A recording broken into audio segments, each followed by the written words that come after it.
if we can, if everybody, ooh, this isn't loud. Thank you there, Lauren. Go ahead and find a seat, and we'll start in just a minute.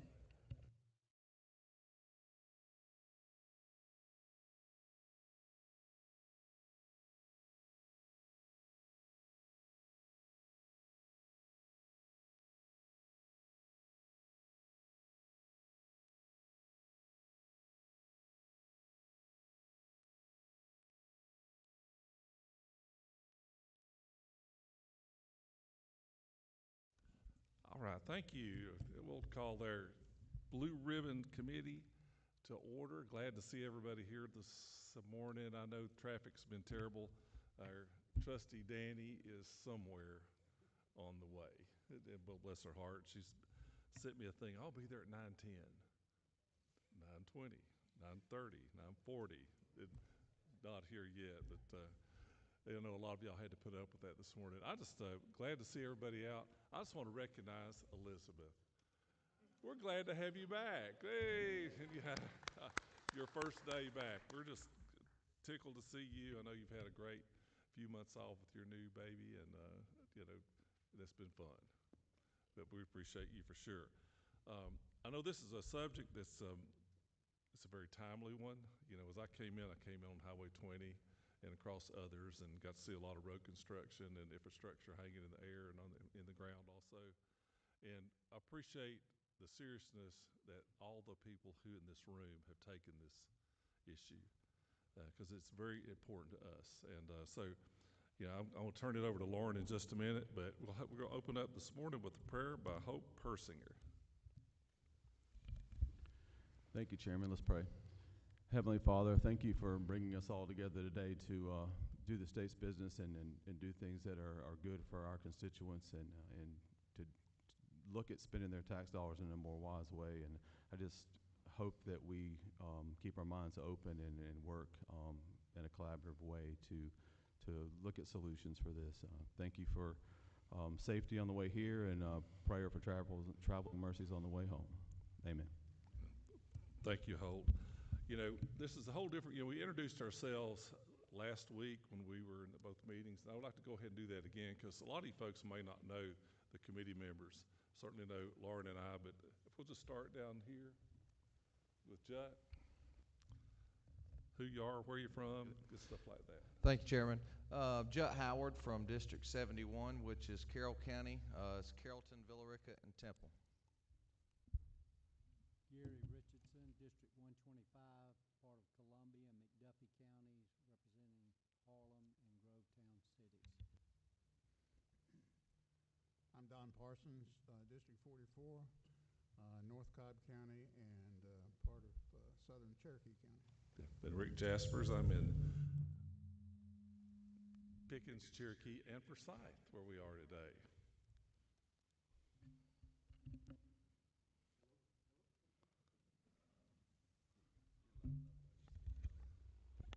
Lauren McDonald, Lake Lanier, which is right over behind us here, and the hospital area off exit 14. Good morning, Brian Prince, House District 132 out of Augusta and Jefferson County. Holt Persinger, District 119, which is Barrow and Jackson counties. And I know Holt's like me, looking forward to the Dogs play very soon, aren't we? Yeah, I see Holt every football game. Appreciate Chairman McDonald being the leader on this part of our meeting. And without further ado, I turn it over to you there, Chairman. Thank you, sir. Does anybody need one of the run of shows? Everybody got one, your different groups. I've got some extras. Use my mic, because I don't think yours is. It's working, I think. Hello? Yes, working. The light's just not working. But I appreciate everyone being here and putting up with the traffic getting here, as the chairman said, and appreciate everybody's hard work even before today on this important issue. Good morning again. Everyone, I want to thank you for being here. I want to start by saying something that's important. This is something that's important to me. Everybody sitting around this table is here for a reason. I know many of you personally, and I consider many of you my friends, and I appreciate the relationships and support we have shared over the years. But today we're here to solve a problem. we have Georgia DOT, our highway contractors, Georgia Power, Georgia EMCs, the cable industry, AT&T, and other telecommunications, Atlanta Gas Light, and other stakeholders all sitting at the same table. Every one of you plays an important role in building Georgia, but right now our schedules are not working together, and this is costing us time, money, and the patience of the people we represent. We know the problem, but the process is pretty straightforward. When a road project requires utilities to be relocated, the power company generally moves first. The power lines are at the top of the pole. Once these lines are moved, the top of the pole is cut off, showing that the power company has cleared its facilities. Then the clock starts on telecommunications. After telecom moves, cable and other attachments have to move. Those companies are leasing attachment space on poles owned by Georgia Power or one of Georgia's EMCs.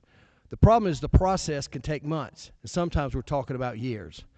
Meanwhile, we have a highway contractor who signed a contract with Georgia DOT. That contract has a schedule, they have a completion date, they have equipment, they have employees, and they have subcontractors. And they have financial consequences if they don't meet the terms of their contract. But they may be sitting there unable to work because the utility hasn't been moved. You cannot hold the road contractor to one schedule while allowing the utilities to operate a completely different schedule. That's the fundamental problem I want us to address. Contracts matter, schedules should too. Utility adjustment schedule has to match the construction schedule. If Georgia DOT is going to put a road project out for bid and require a private contractor to sign a contract committing to a completion date, then Georgia DOT needs to have a reasonable level of confidence that the right-of-way is actually going to be ready for the contractor to work. Contracts matter, and schedules should too. And I believe Georgia DOT has a responsibility to manage both sides of this equation. I'm not here to beat up on the utilities, I'm not here to beat up on Georgia DOT, and I'm not here to defend the road contractors. I'm here because the current system isn't working the way it should. The taxpayer is caught in the middle. At the end of the day, these projects are being built with taxpayer dollars. These utility poles are standing in taxpayers' right-of-way. And when I say taxpayer, I mean customer of your utilities, residents of this community, and let it be bold with this, our voters. And when a project sits there for weeks because infrastructure hasn't been moved, the public doesn't know who's responsible. They don't call the utility company, they call us. They ask me, Lauren, why isn't anybody working on Highway 20? Why has this project been going on so damn long? Why is all the equipment sitting there and nobody's moving dirt? And quite frankly, they're asking the right questions. We know why it's happening. We know we need to fix it. Solutions, not excuses.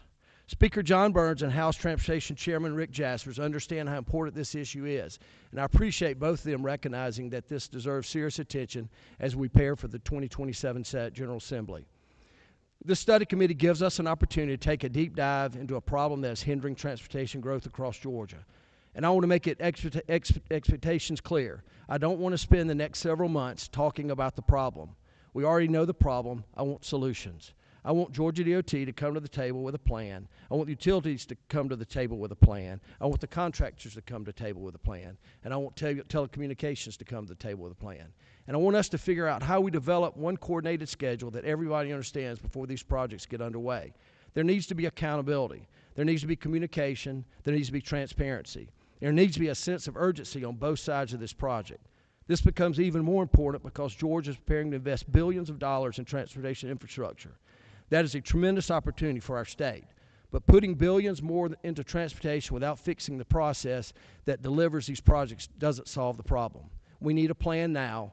If we're going to build more roads, improve more intersections, expand our capacity, and keep Georgia the #1 state in which to do business, then the system behind those projects has to work. Transportation growth cannot be one-sided. The contractor cannot be expected to meet an aggressive schedule if the contractor doesn't have a clear work site. And the utilities need responsible schedules that recognize the complexity of what they have to do. That's why everybody needs to be part of this solution. So today's roundtable is not about pointing fingers. I want an update on the meetings that have already taken place. I want to know what has been discussed. I want to know the progress has been made. And most importantly, what are the solutions? What can we change administratively? What can Georgia DOT do differently? What can our utilities do differently? What can our contractors do differently? What we can accomplish doing better communication and coordination? And if there's things that require legislation, tell us what they are. Because when the 2027 General Assembly convenes, I want to be prepared. I want all of us to be prepared. I don't want another study telling us what we already know. I want a plan, and I intend to hold Georgia Department of Transportation accountable for bringing that plan forward. Let's fix it. Everybody in this room has a role in Georgia's success. Nobody here is the enemy, but protecting relationships cannot keep us from having difficult conversation. We can agree, we can push each other, we can hold each other accountable. And at the end of the day, we can still walk out of this room as friends, because we all know the same thing. We want Georgia to succeed. We want our taxpayers' money spent wisely. We want contractors working instead of sitting. We want our utilities to have a predictable and workable process. We want transportation projects completed as quickly and efficiently as possible. Georgia is better than year-long delays. We're about to make a historic investment in transportation, and we need a system capable of delivering it. So today I'm asking everyone in this room to put excuses aside, put your ideas on the table, and help us find a solution. Again, contracts matter, schedules matter, and more importantly, taxpayer dollars matter.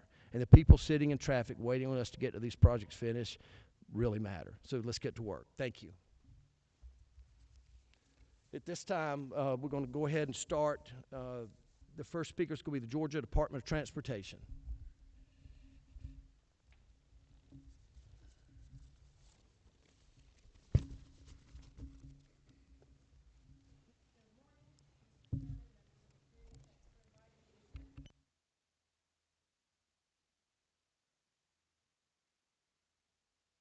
Well, all you missed was good morning. Can you hear me now?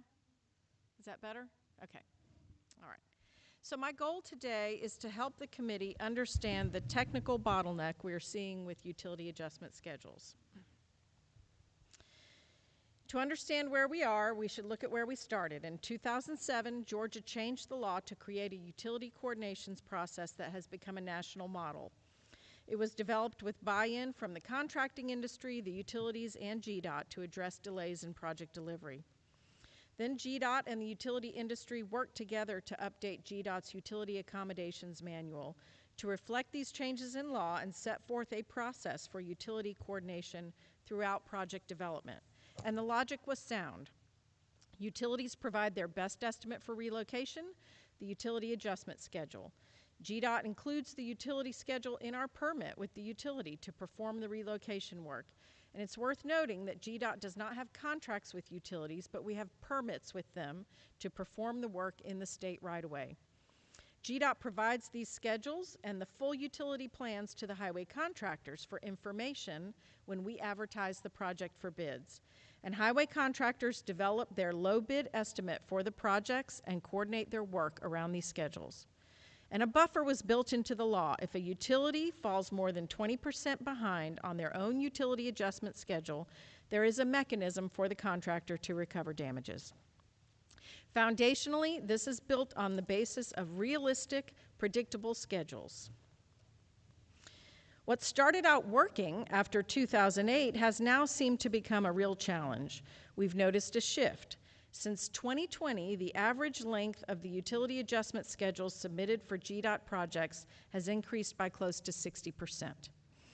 Because there is a potential financial risk to the utility if they fall behind, they've continued to submit increasingly conservative, long-duration schedules. To avoid the risk of damages, some utilities are submitting heavily couched schedules and padding their timelines significantly, which makes it nearly impossible for them to ever be 20% behind. Worst case scenarios schedules is what the utilities company, what they called them a couple weeks ago in our meetings. I'm not questioning the expertise of our utility partners. However, we're seeing a credibility gap emerge. Because their submitted schedules are risk-averse and so long, they often exceed the entire duration of the highway construction contract, but the utility work required doesn't justify that duration. So consider this real scenario. State Route 20 in Cherokee County, a project to widen 3.5 miles of rural roadway. GDOT's schedule for the project construction is 4.5 years. The total for aerial utility adjustment schedules that we received from utilities requires 8 years to relocate utilities. Without getting into the specifics, I can assure you that there's nothing extraordinary about this work. This is typical corridor utility adjustment work. Some of the highway construction has to happen following the utility relocations. So we're looking at a 9 to 10 year construction schedule if we follow the utility schedules. Here's another example. a 4-mile urban widening in Clayton and Fayette counties. This project was let in May of '23, and as you can see, a single utility has a schedule of 1,723 days. It's important to note that these are working days, excluding weekends, excluding weather delays and non-productive time. So this equates to 7 years alone. GDOT's project schedule for this project was a little over 3 years. Are we seeing these 6 to 8 year schedules on every project? No, but we've seen 6 of these in recent years, and it's very alarming. And these are our most critical widening and interchange projects. But even so, a 3 to 5 year utility schedule on a roundabout or a bridge replacement is far too long. We don't need to leave an intersection torn up for 6 to 7 years while we work around a 5-year utility schedule. It's important to note that what looks like a simple road project can be a very complex utility relocation project. We know this. We have the full set of utility relocation plans that each utility provides to us, showing exactly what must be done. And we have expertise in construction and scheduling too. Our construction engineers develop the schedules using production-based bottom-up methodology. They look at every plan, every environmental constraint, every stage, every alignment, and at the utility plans provided by each utility. We know what must be done and what it takes to get there, and we look for every opportunity for concurrency, meaning the contractor and the utility work side by side. We owe it to the citizens of Georgia to be as efficient as possible during this construction timeframe. We cannot reasonably ask a community to endure a 3-mile widening for 8 years if it can be done in 4.5. These delays impact daily commutes, community aesthetics, and access to local businesses. We also cannot expect a contractor to provide a fair, competitive, low bid on work they won't be able to touch for half a decade. It's worth mentioning that utilities can opt to include their work in our highway contract and reimburse us for the cost. And in that case, they bear none of the schedule risk. In the current law, there are formal steps for escalation. Since 2020, we've seen 63 projects delayed by utilities. And when a contractor thinks a utility is causing a schedule delay, they must follow the escalation process, even if all they are seeking is additional contract time from GDOT. On those 63 projects, we've seen 262 escalation Step 1 actions. The goal after Step 1 is mitigation to get the project back on schedule. These resulted in 109 Step 2 escalations, where it was determined that the highway contractor would be granted more time on 93 of those, or 85%. And on those, 8 went to mediation and 5 resulted in a payment from the utility to the contractor. So understand that the 20% behind schedule threshold doesn't guarantee a contractor automatically has to claim for delay cost. It's a trigger for the escalation process. The highway contractor's goal is to get the work done. Their business is successful by building the project, not by pursuing damages from the utilities.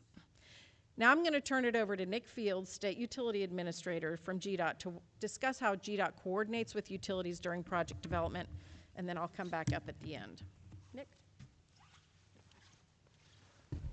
Thank you, Meg. Good morning, Mr. Chairman, members of the committee. So I'd like to provide a brief overview of the utility coordination process and items the department provides each utility. The image on the screen depicts 6 key touch points in the department's plan development process where utility owners are engaged and can participate in project plan development.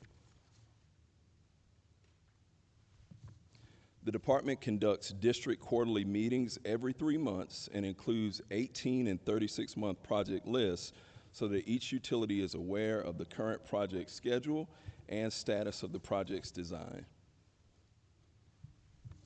Utilities are involved in the project's concept team meeting to get a first look at the department's conceptual design and offer insight into how our intents affect their facilities.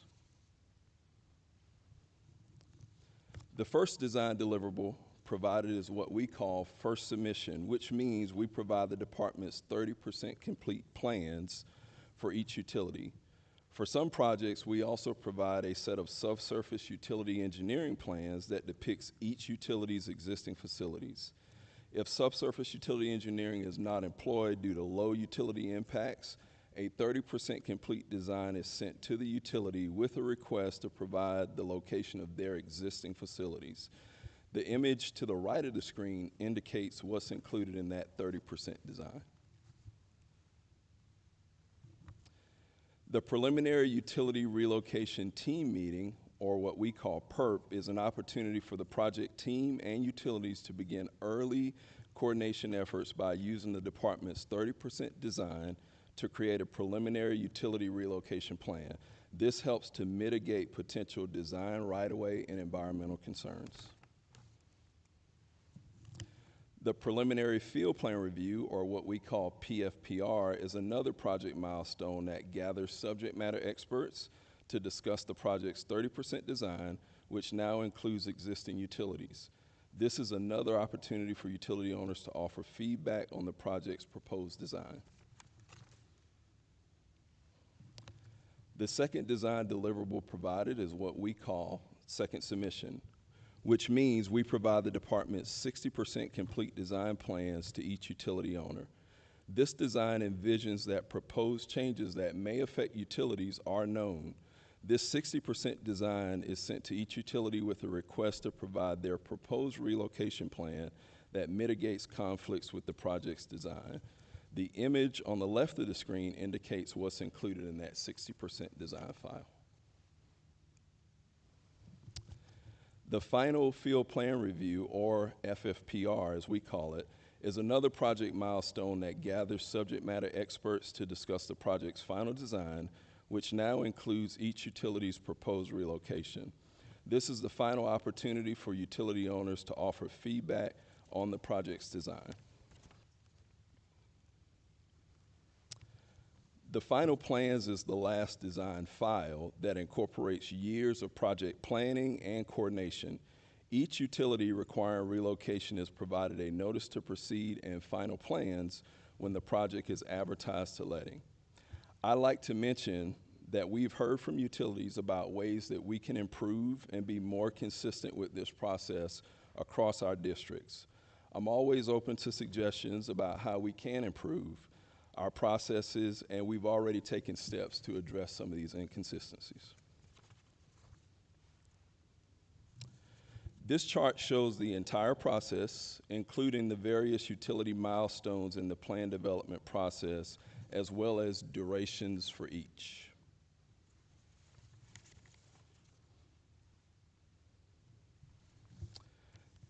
This zooms in on the pre-construction escalation and mediation steps and depicts how the schedule does not allow enough time to resolve work plan disputes and let the project on time. As shown, the utility adjustment schedules are due at week 48, which is 6 weeks prior to our deadline to certify the project for letting. Certification is the formal process where the department verifies that the project complies with all utility statutory requirements before it can receive funding and proceed to construction. And now I'll turn it back over to Mick.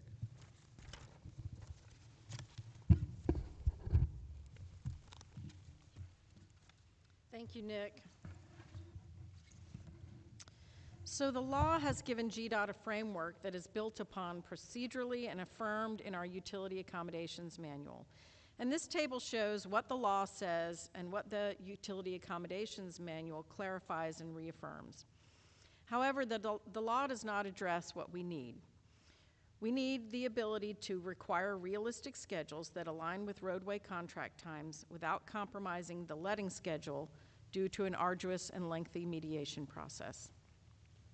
We also need projects completed on time and the ability to enforce consequences when they are behind schedule 20% or more, including guaranteed delay costs when the utility is at fault instead of potential delay cost, depending on if the utility agrees to pay or decides to mediate.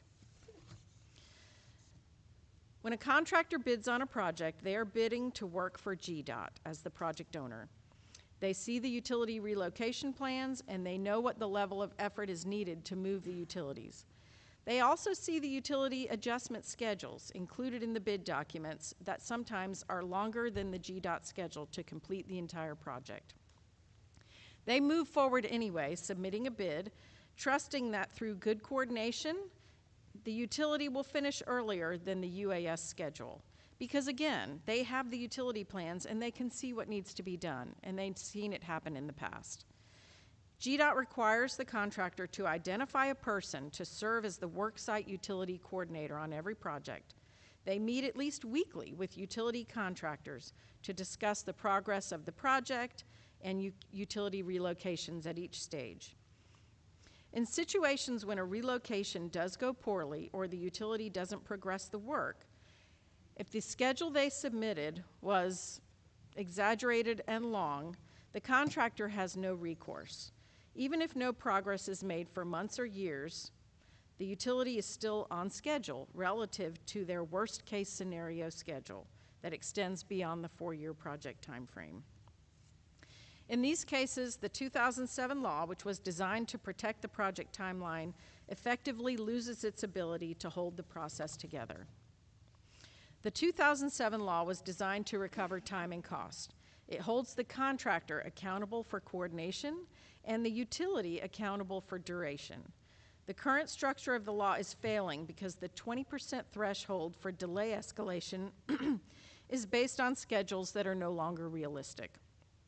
Not every project, not every utility schedule, but many, and often in the most impactful situations. When the schedule is intentionally padded to avoid risk, the accountability mechanism becomes a mathematical impossibility. We value our utility partners and our Georgia highway contractor partners, and we want the utilities and the highway contractors to be successful and to be profitable. Georgia needs healthy construction industry. And if we want to continue delivering world-class infrastructure, we need schedules that reflect reality and not fear of litigation. We need utilities to prioritize work on GDOT projects and provide reasonably aggressive adjustment schedules. If we can align our timelines, we can reduce cost, shorten construction zones, and get Georgia moving faster. So thank you, Mr. Chairman. We are happy to answer any questions now or later, and we also have with us Patrick Allen, Director of Construction.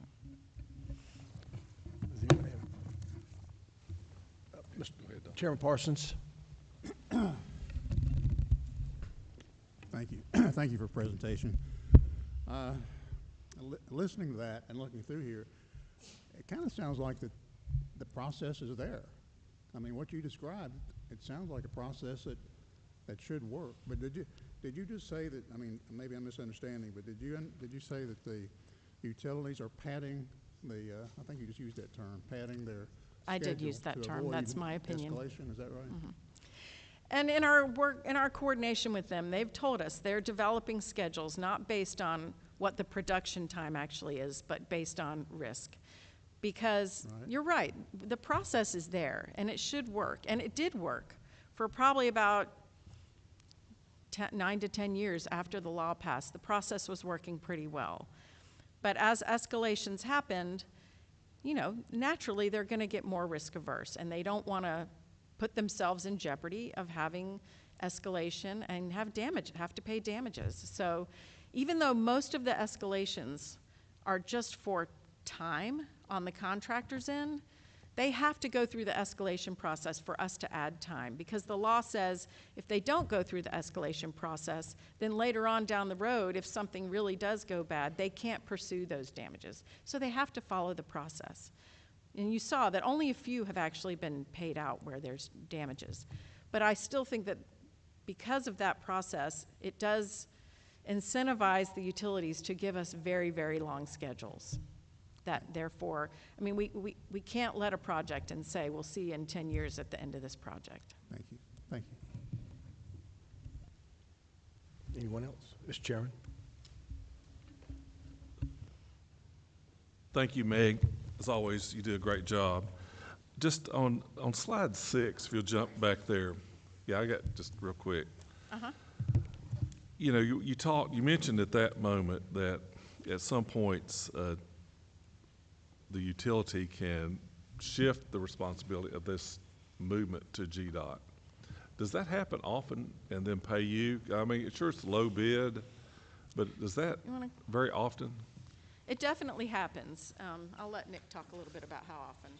Yeah, sure. That's a great question. It does happen often, but it's primarily with local governments, counties and cities who have water and sewer facilities.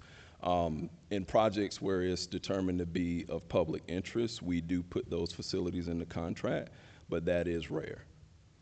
So to answer your question, the majority of the time when it happens, it's a local government, and for local governments, it does happen often.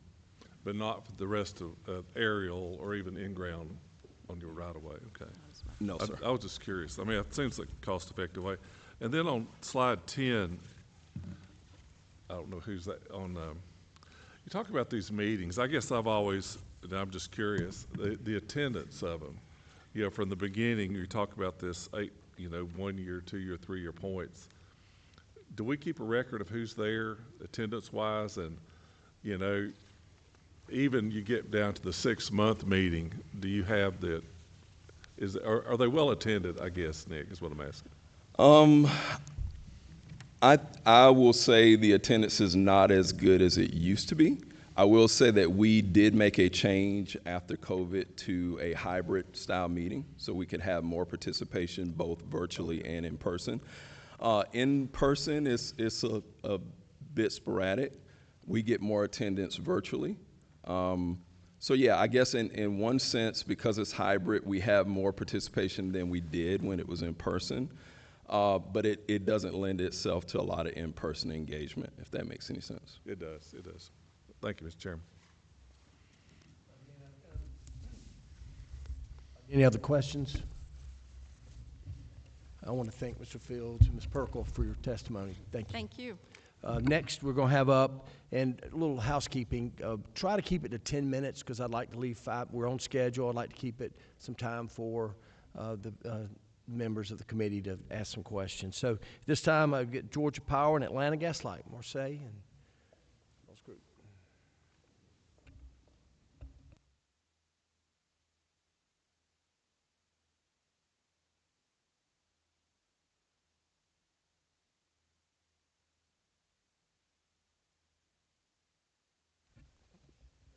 You can proceed. There we go. Is this working? Excellent. Okay. Yes, these slides are for Atlanta Gas Light, so Georgia Power will go first, just so you know. Thank you. All right, so thank you, Mr. Chairman, members of the committee, for your time today. My name is Stephanie Gossman. I am the General Manager for Planning and Policy at Georgia Power, responsible for providing the plans for the grid of the future, ensuring that it's clean, safe, reliable, and affordable, as well as the policies that support those plans. I also have with me today Mr. Galen Davis. He's Georgia Power's project manager for DOT relocation projects and franchise agreements. I will provide Georgia Power's comments as a starting point, and Mr. Davis and I are both here to address any questions or engage in further discussion. With over 90,000 miles of transmission and distribution lines providing power to over 2.8 million customers statewide, Georgia Power appreciates the importance of ensuring reliable, timely, and cost-effective infrastructure build-out to meet the needs of Georgians. The existing law created a process that GDOT has previously described, and this process already enables collaboration among the stakeholders, as we were just discussing, at different stages along a project's life cycle. Like many utility representatives who are here today, Georgia Power participates in these meetings throughout the project's life cycle. The process begins with the receipt of preliminary plans from GDOT that we use to develop engineering plans and identify conflicts or anticipated challenges early. As we develop designs, we do so in a way that ensures safety and reliability, including compliance with engineering design criteria and other engineering and industry standards. Throughout the process, we use historical data and industry best practices to develop schedule and cost estimates. And the feedback provided throughout the process reflects a holistic response from Georgia Power across a variety of internal business units to address the different types of Georgia Power facilities that are present along these proposed routes. For example, overhead, underground, and lighting. Using this process, Georgia Power has a strong performance record supporting projects that are released by GDOT. In fact, approximately 95% of Georgia Power's projects are completed on time in accordance with the schedules that are already approved through that process, the existing collaboration and review that is led by GDOT. As discussed during session, we recognize there are opportunities, though, to improve existing processes, which is why we're here. Since this year's legislative session concluded, Georgia Power has continued collaborative discussions with GDOT and many other stakeholders represented today. Our conversations among all the stakeholders have taken many different turns so far, but no matter which direction, they continue to remain centered on evaluating opportunities to improve the existing processes. Our conversations have focused not only on utility schedules, but also other aspects of what it takes to successfully execute these projects to see transportation infrastructure improvements statewide. In addition to these large stakeholder meetings, Georgia Power continues to participate in the Georgia Utilities Coordinating Council, or the GUCC, and has had conversations with GDOT separately, which Mr. Fields was referencing earlier. The GUCC committee conversations focus on utility-specific issues and include many of the utility representatives from the larger stakeholder meetings. Conversations with GDOT have allowed us to discuss ideas that may lead to process efficiencies with regards to Georgia Power schedules. And yes, we have identified some areas of potential improvement in the parts of Georgia Power schedules that usually take the most time. That is specifically the acquisition of land rights and construction activities. There is, however, no one-size-fits-all solution that's been identified at this time, but we have seen some positive outcomes and appreciate GDOT's willingness to engage in the conversations and to continue to explore ideas with us and the other stakeholders. So in conclusion, Georgia Power is committed to doing our part to explore and enact process improvements in partnership with GDOT, the other utilities, and the Georgia Highway Contractors Association. We look forward to the continued conversations. We appreciate everyone's willingness to collaborate and consider process improvements that are within their control. We know that it takes every single one of us, as you were mentioning, Mr. Chairman, to ensure project schedules can be set in a way that all parties can be successful. Because when we do that right, it's Georgia who really wins. So thank you for the time, and we'll take any questions either now or after Marseille goes. Okay.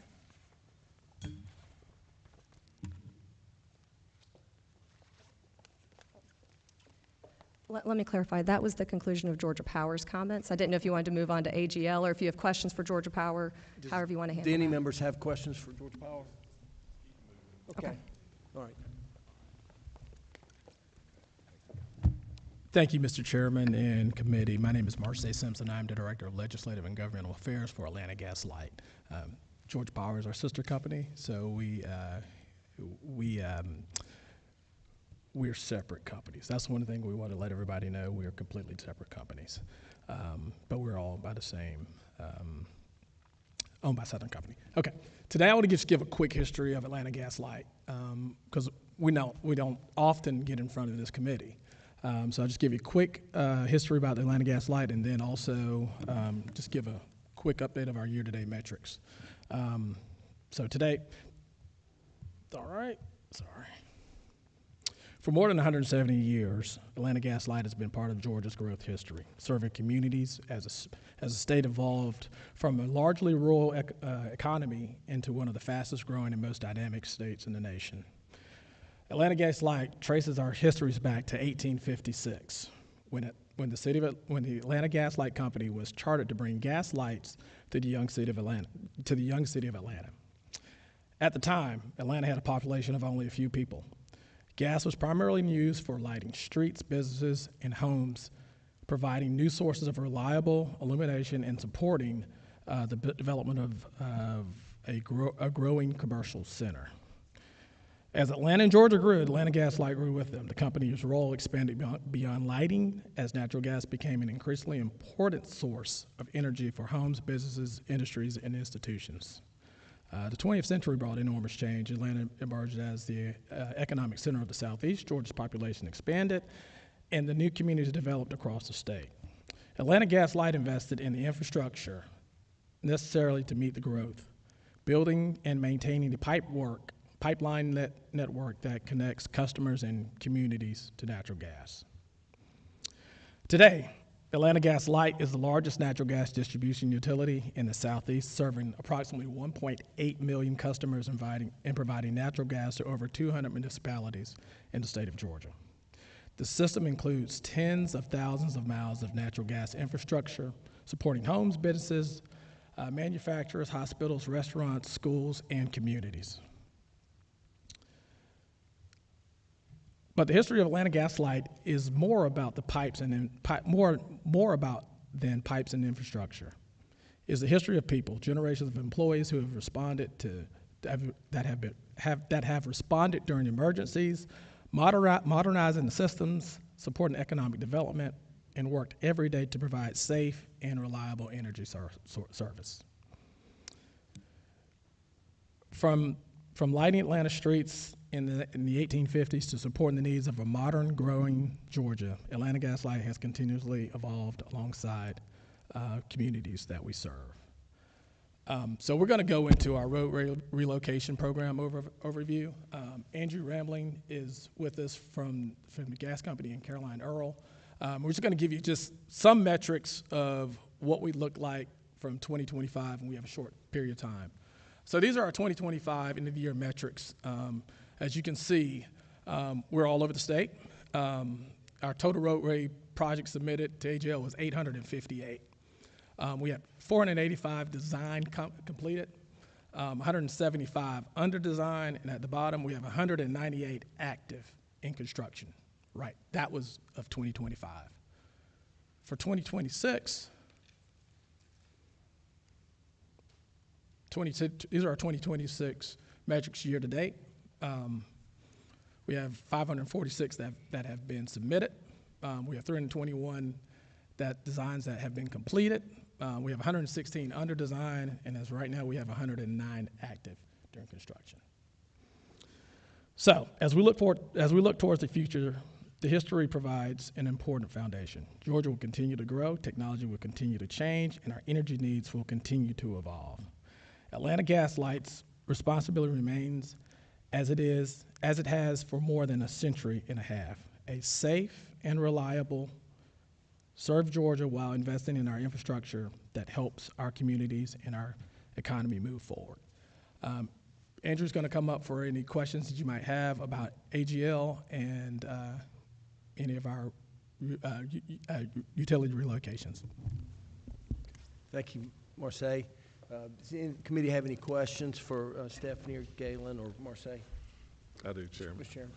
Chairman. I guess for Stephanie at Georgia Power, you know, it's one thing that I've picked up on is right-of-way acquisition can be an issue. I mean, you know, GDOT has done their right-of-way acquisition, then many times y'all have to go outside of it to do your work and do your own. That's right. Does that process kick, you know, the UAS way out? Just, I guess, because of the way right-of-way is, and you got challenges, you got court, you got all this stuff that could happen. Is that a issue, or is it just something I've heard?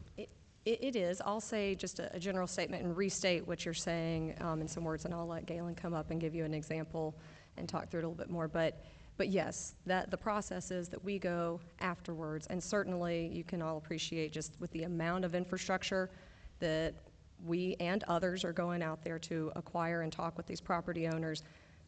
They talked the first time, they talk the second time, it gets harder. The third time, it's very, very difficult, and it is very personal, as it should be. So I share that just for context. That's an example we've been talking through with GDOT, is how we can look into that. I'll let Galen speak to it a little bit more in detail, though.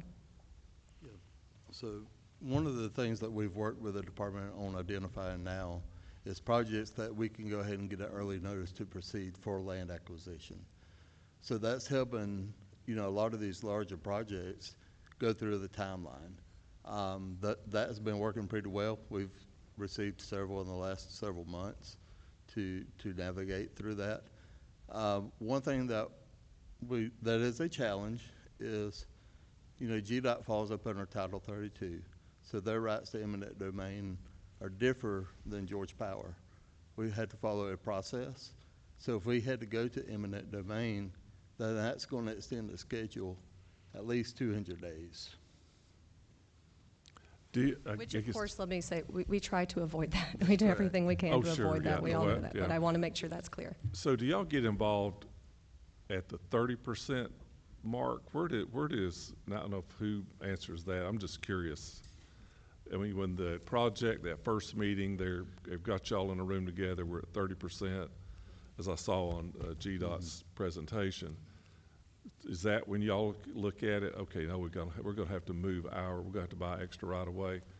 So typically, when we first notified of the project, either at the concept stage or during the first submission stage. Okay. And a lot of the plans, like Nick mentioned, they're only 30%. So it's hard to identify at that point what right-of-way is going to be required for the relocation. Okay, well, thank you. Hey, Mr. Chairman, I have one for Marseille. Can't let him, got the big guns here. And I say that with love, Marseille, you know that. I guess one thing that I've heard in some of this is that, you know, some utilities have to use subcontractors a lot to do their work. Where is ALG, you know, or AGL, excuse me, in that? Do you do it yourself, or do you subcontract it out? I would say it actually speeds up the timeline. Our internal crews are specifically reserved for services, you know, helping out residential customers and responding to emergencies. So we rely on these subcontractors to do like major pipeline relocation work. Okay, thank you. Thank you, Chairman. Yes, sir. This kind of goes in hand with what the chairman was saying. But on the approving y'all's plans, all your engineering, I know engineering is huge in all these projects. So who approves y'all's plans? And if there's any changes in the scope as it's going, do you have to go back, get those changed? Is there a holdup in that? Does each utility have to go through that process if that's the case? Because we've done legislation on the private sector because where plan review and stuff was getting held up. And is that something that we need to look at, speeding up that process if you're having to go through some sort of engineering, upgrading, and all of that? Yes, certainly. As plans change, you know, things change. So if a drainage structure in the field changes, that's a huge impact on proposed and existing gas facilities. So, you know, we have views on construction changes that happen in the field. You know, contractors can find things they don't expect out there that delays things. Those plans do have to come back through engineering, and we have to make sure that the new design works for maybe we have an existing line that's going to stay, maybe that needs to move now. And I know it can affect power and overhead utilities the same way. But is there somebody, y'all changed the plans to meet your needs, is there somebody that has to sign off on the changes that are made? I know every time I've made, in the private sector, anytime we make changes, it's got to go back through the process and all of that, and it's a holdup. Yes, it does go back through an approval process. And who does that? So it will come through our internal process, and then it also goes to GDOT and the road contractor as well. So GDOT has to sign off what adjustments y'all make in the changes in engineering? Yes, that's correct. Is that a holdup or time squeeze at any point? So to add on to what Andrew was saying, so there's a process already established in the utility accommodation manual that addresses how changes of scope are addressed. There's an approval process outlined in there. There's also a timeline outlined in there as well for the utility to respond. Thank you. You're welcome. Smith. Thank you, Mr. Chairman. Marseille, how you doing? On your handout, you have 198 active construction projects in 25, and then you have 109 and 26. Of those, how many are on time? What % are behind? What can you talk about to tell us if they're going to be finished on time or not? So we do not have those metrics in front of us right now. I would say we do our best to be on time for every project. And these projects, you know, it's a very wide range of projects. So you have your handful of the SR20s, the SR9s, the very large GDOT projects. These also include state or county and city projects that could be very small as well. But to answer your question, we do not have those metrics right now. Can you give me that? Yeah. We can work on that. Yep. Representative Prince. Thank you, Mr. Chairman. I think it's more for maybe George Power, but most of the polls, I think, at least during Helene, I know you guys put up a lot of polls and things like that, and you own a lot of those, and with people sort of subbing off of those. What type of leverage do you have in this process, either making it faster or slowing it down with holding that over their heads in the process of this planning piece? Just to clarify, are you talking about the different attachers moving the different as part of the process after exactly. the electrical overhead moves and the other attachers moving in order? Okay. Yep. So each utility is responsible for their own schedule. So they're provided the same plans that Georgia Power is provided to look at. A lot of them depend on our design for theirs, but they're solely responsible for their schedule.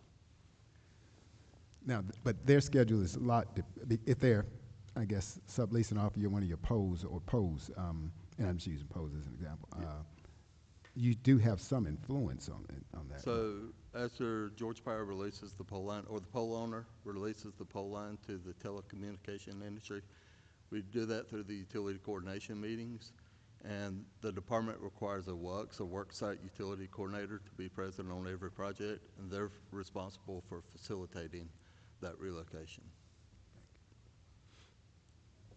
And when you say the department, I mean GDOT has a person responsible for that, making those notifications at each step in the process to make sure it moves smoothly, not each of the pole owner or otherwise. Okay. Representative Smith. Thank you, Mr. Chairman. For Georgia Power, Ms. Catherine, you mentioned that when you first started talking about 95% of your projects are complete. Is that a correct statement? I just heard the 95%. That stat was specific to how many of our projects historically have been completed within the scheduled time that we've provided to GDOT in the utility adjustment schedule process. Okay, so that covers years, the last 10 years, or I guess we're kind of looking, I know last Meg mentioned how things went along pretty good for 8 or 9 years, and then it seems like things have kind of snowballed. So I didn't know if that relates to current projects, or does it include the past projects? It's mostly backwards facing. I don't remember the exact time frame in which that was pulled, but we can get that for you. All right. But it is historically referenced. Okay, thank you. Thank you, Representative Smith. I've got one question, so we'll try to get us back on schedule.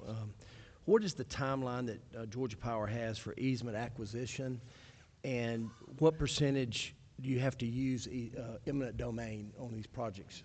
How often do you have to use it? Yeah, so as Stephanie mentioned, our goal is to not go into eminent domain. That is our goal. But we use the same schedule that the department uses on their projects for right-of-way acquisition. Which is?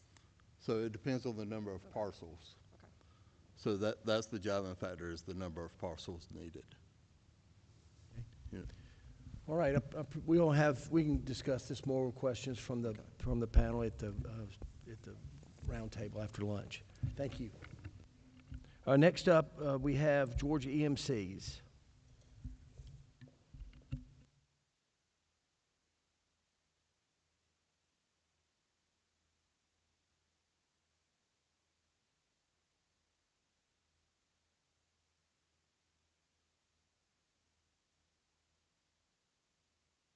All right, am I on now? Good. Thank you, Chairman Jaspers, members of the committee, Donald. Thank you all for having us here today. My name is Jason Bragg. I have the honor of serving as Vice President of Government Relations for Georgia EMC. As many of you know here, Georgia EMC is the trade association for Georgia's 41 member-owned, not-for-profit electric cooperatives that are spread all throughout the state. As you can, if you look at a map of the state, my members cover about 73% of the state's landmass. And so As you know, our members operate, as I said, in every corner of this state. There's probably not an EMC community that's not within 30 minutes of probably any of the projects that GDOT is working on everywhere. So our members are local to their communities and responsive to GDOT and their district engineers in the area. Today I've got with me Adam Harbaugh and Jonathan Meeks from Sawney EMC, who serves this area. They do a lot of work on GDOT utility relocation. I have them there to answer any technical questions that the committee may have that I may not be able to answer for you. But, first I just wanted to start by thanking Chairman McDonald for bringing attention to this process. I know it's something that we've had a lot of discussions with him on. Wanted to thank him for all the work he's done in putting us together. I think the stakeholder discussions that Stephanie described in Georgia Power and the other utilities have gone well since session ended. Georgia EMC has been an active participant in those meetings. And I think it's a good process that is working right now to identify areas that we can improve it and make this process work better for everybody. I want to start by just expressing my thanks to our friends at GDOT. Our EMCs throughout the state, I think, have a great working relationship with their partners in GDOT. I think we've had some good conversations on the statewide level of how Georgia EMC can facilitate better communications with GDOT. I want to thank Nick for that. And I just want to thank GDOT for the partnership that they've had with us as we look to accomplish the same goals they do. Because obviously road projects that they're working on in our communities, as people that are local to those communities and the EMCs that serve there, they want to make sure those projects are done and they're done on time, because obviously it's not only important for the economic growth for those communities, but also a quality of life issue, because as I said, my EMCs live and work in those areas that they serve, and so they are local to those communities. Following the discussions during last year's legislative session, I believe we all really share the same goals, whether it's the stakeholders, highway contractors, or others, and that's to perform the necessary work needed in a timely and efficient manner, foster better communication amongst utilities, while also maintaining the safety and reliability of our infrastructure. That is super important to and the safety and reliability piece, I just want to emphasize, is super important to our electric utilities. As you all know, electricity is all of our utilities are important. Everybody plays an important role. Electricity is ultra important for our state. It is really the engine with which we move, and really without it, our economy stops working really quick. And so, maintaining that reliability while also respecting this process is a big concern for our members, but also I think an opportunity where we can all work together. You've heard a general overview about the process, and so I really won't cover that. But like GDOT talked about, and like Georgia Power did too, our EMC members around the state participate in those district meetings, learn about projects, receive those preliminary plans from GDOT, identify our facilities, send them back to GDOT as they continue to work through the process. One of the things that I think was mentioned on the last presenter from Georgia Power, and I think it was mentioned earlier, right-of-way acquisition. As those plans develop, as those preliminary plans and engineering develop, and once they're authorized by GDOT, some people may begin to acquire additional easements or property rights needed for those relocations, and in some cases that may occur before the final UAS is approved. And in some cases, I know, in some cases EMCs are in state-owned right-of-way from these projects. In other cases, we may be in privately owned right-of-way or easements that are impacted. And so, depending on the situation may be different. But I think one thing that you heard from Georgia Power, and I think we'd agree with this, I think some coordination on the right-of-way acquisition process on the front end with our partners at GDOT would be something our members would be very interested in exploring, and I think could be something that could be helpful and would keep us, as Stephanie did a great job of pointing out, of having to potentially have to go back to impacted landowners and ask again, say, hey, we may need more property, we may need to renegotiate what we have already negotiated with you. So I think that's one area that I think we can definitely see for improvement. Those UASs identify the work that needs to be completed, the work that must occur before the project is awarded, must occur afterwards, dependencies among the utilities and GDOT, and then any contractors that we may have or that others may have working on the project. And once the necessary plans, property rights, permits, authorizations are available, that relocation work can proceed according to the UAS.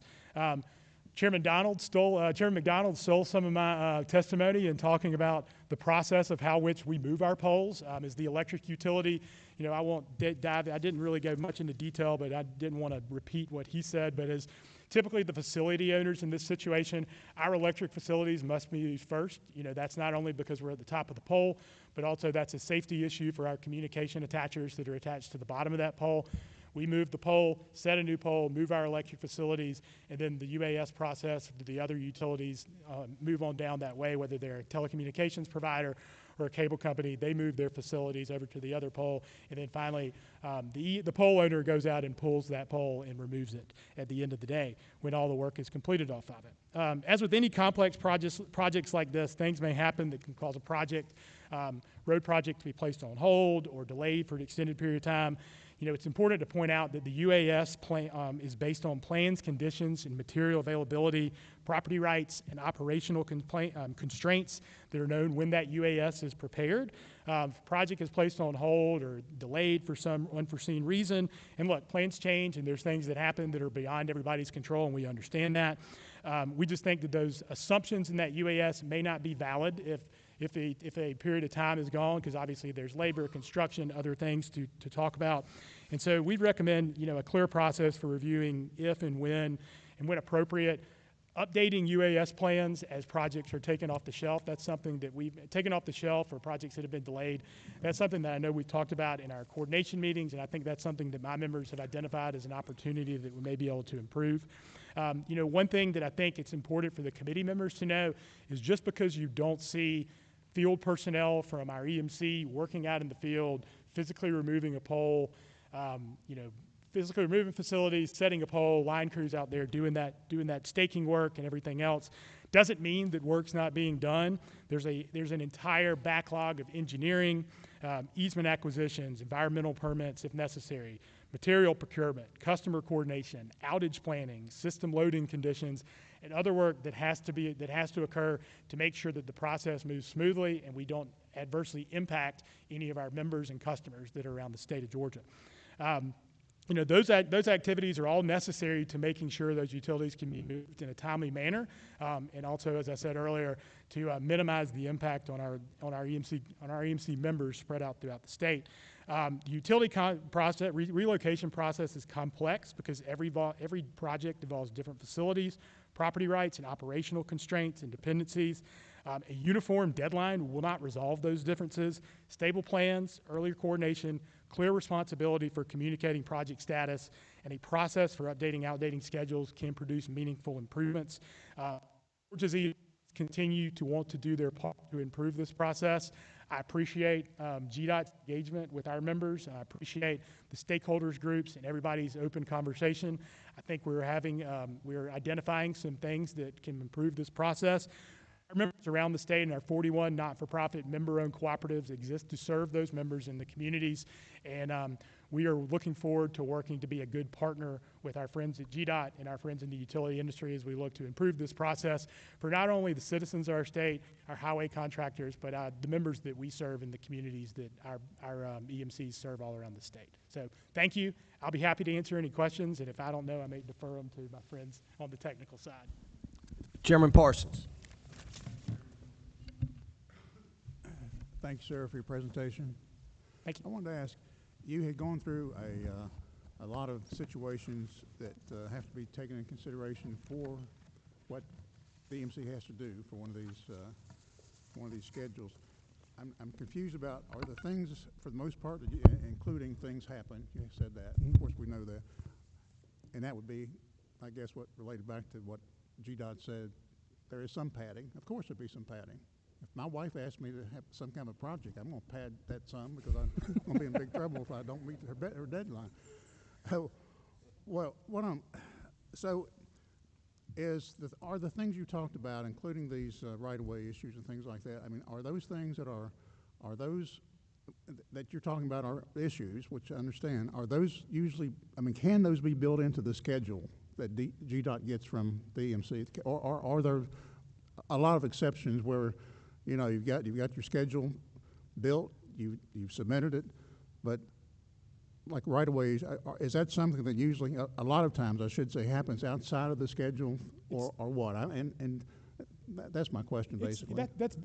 Right-of-way acquisition's built into the schedule. I think, as we said earlier, those preliminary plans, just making sure this is on. And Adam, feel free to come up if there's anything that, Adam and Jonathan, if there's things that you want to add here. Those preliminary schedules that come up, right-of-way acquisition can start sometimes as that process goes along. There's a part in that process where we can go ahead and start having conversations with impacted landowners. I think something that Georgia Power talked about, that they've had conversations with GDOT about an earlier notice to proceed, so we can go ahead and get on the ball of start obtaining that right-of-way would be something that we've heard from our members that would be helpful. But that right-of-way acquisition process is part of that UAS process and the schedule as it's developed through time. So it is. Okay. Well, unfortunately, I think in today's world, though, dealing with landowners is a complicated process, and it can be drawn out depending on, how accommodating the landowner may be. As Stephanie said, that we do have a right to eminent domain. We obviously don't want to use that and use it as an absolute last resort. But those are things that just take time to work through the process. Yes, sir. Anything you want to add? Only thing I was going to add, as Galen mentioned here recently, we have had a few early notice to proceed. Sorry. Here lately on a few projects, GDOT's worked with us to give us an early notice to proceed. As part of the utility adjustment schedule, we have to account for that right-of-way acquisition. But in the case of an early notice to proceed, we know the department's moving forward for sure. We have time before they even let, oftentimes, to the contractor, reach out to these landowners and start getting easements. The counter to that is some of these projects may get shelved in between the time that we get that early notice to proceed. Us being member-owned, we try and be very financially responsible to our consumers. We don't want to purchase a lot of right-of-way that we may not end up using if the project's shelved or changed in the future. Okay. If I may, one follow-up, Sure. I may. I feel sure that the EMCs, I don't know if you have a project manager or whoever is in charge of one of these moves or one of these schedules, but if they don't meet the schedule, whoever's in charge of it, I feel sure that they'd be brought on the carpet and be asked a lot of questions why they didn't, and it's something that you all don't want to happen. You don't want to miss these scheduled deadlines. No, sir. I think, what I've, from our members around the state and our conversations with GDOT, I believe our members are acting in good faith and trying their best to accommodate the schedules that they are given and do that work in a prompt and in a timely manner. And as I said, probably unique to some of the people in this room, there are 41 EMCs spread out throughout this state that each have their own crews. Each of those have good working relationships with their GDOT district engineers. They are local to those areas, and I assume if they're one of my 41 members and the district engineer has an issue with them, they're going to pick up the phone and have an open line of communication. And recently, I even met with Nick recently to talk about how we at Georgia EMC can help facilitate that communication if we need to. And I really wanted to tell him thank you for that meeting. Thank you. Mr. Representative Smith. Thank you, Mr. Chairman. Pretty much same question, Jason. Do you have an idea, a percentage of how many of your projects are on schedule, rolling good, and how many are behind? I don't have that because, as a statewide trade association, we have 41 different EMCs that we would need to survey that. We can take a look and see what we can do and maybe see if we can get some information. All right, thank you. Yes, sir. Jason, real quick, Excuse got me. a question. Actually, hold on. I was just going to say, we can fix Sawney. as far as Sawney, we're not behind on any, so we take that real serious. I think we had an escalation one time since I've been in this position, and we got back on track and worked with GDOT on that. Also, I want to add these guys, Jonathan Meeks, they work closely with the road project contractors, so when they get an area to grade, even though we're not officially on the clock, we'll start moving our facilities in the areas where we can, just to make sure we're ahead of schedule on our UAS. First, I want to make sure everybody knows that I represent Sawney MC's headquarters, so that's why everything's perfect. Which is right up the road. Yes. Everything passed. You mentioned when you were speaking, Jason, I want to quote you, but did you say unified schedules won't improve the process? No. Okay. I said uniform deadline. I guess a uniform deadline alone will not improve the process. So Okay. I just said. Okay, I just want to make sure Yes. Okay. All right. Thank y'all. Yeah.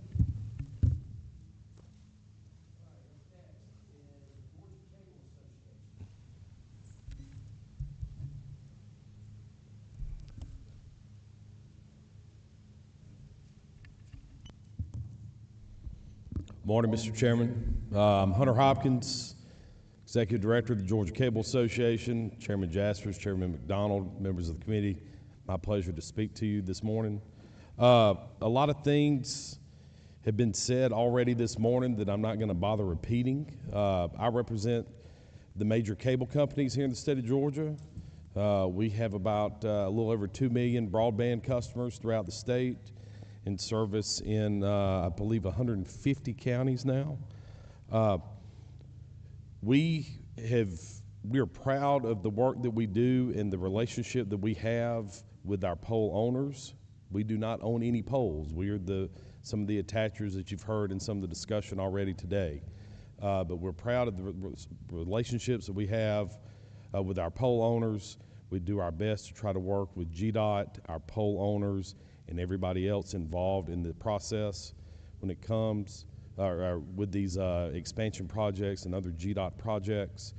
We file our UASs. We try to stick to the construction schedules that we put forth and try to do what we can to keep the project moving forward from our standpoint. There are issues that do arise, as you've heard mentioned earlier, with a few changes here and there, or during construction if something's uncovered and there are additional utilities that need to be moved. We try to account for some of those changes that take place. At the same time, we also have a responsibility to keep our service active during these road construction projects for all of our customers around the state. And there's some work that has to be done kind of on the back end of the network, especially when we're having to reroute lines and stuff like that to ensure that a lot of our customers never lose their access to their broadband and cable television and phone lines. We have been having some internal discussions amongst our members. Unfortunately, I don't really have much feedback to offer at the moment. With that, we have been engaged in these stakeholders committees from when they first started and are continuing to work with the other utilities in this realm. And, we just want to make sure that we continue our good working relationship with our pole owners and with GDOT and everybody else involved, as well as continue to provide a high level of service to all of our customers that are out there.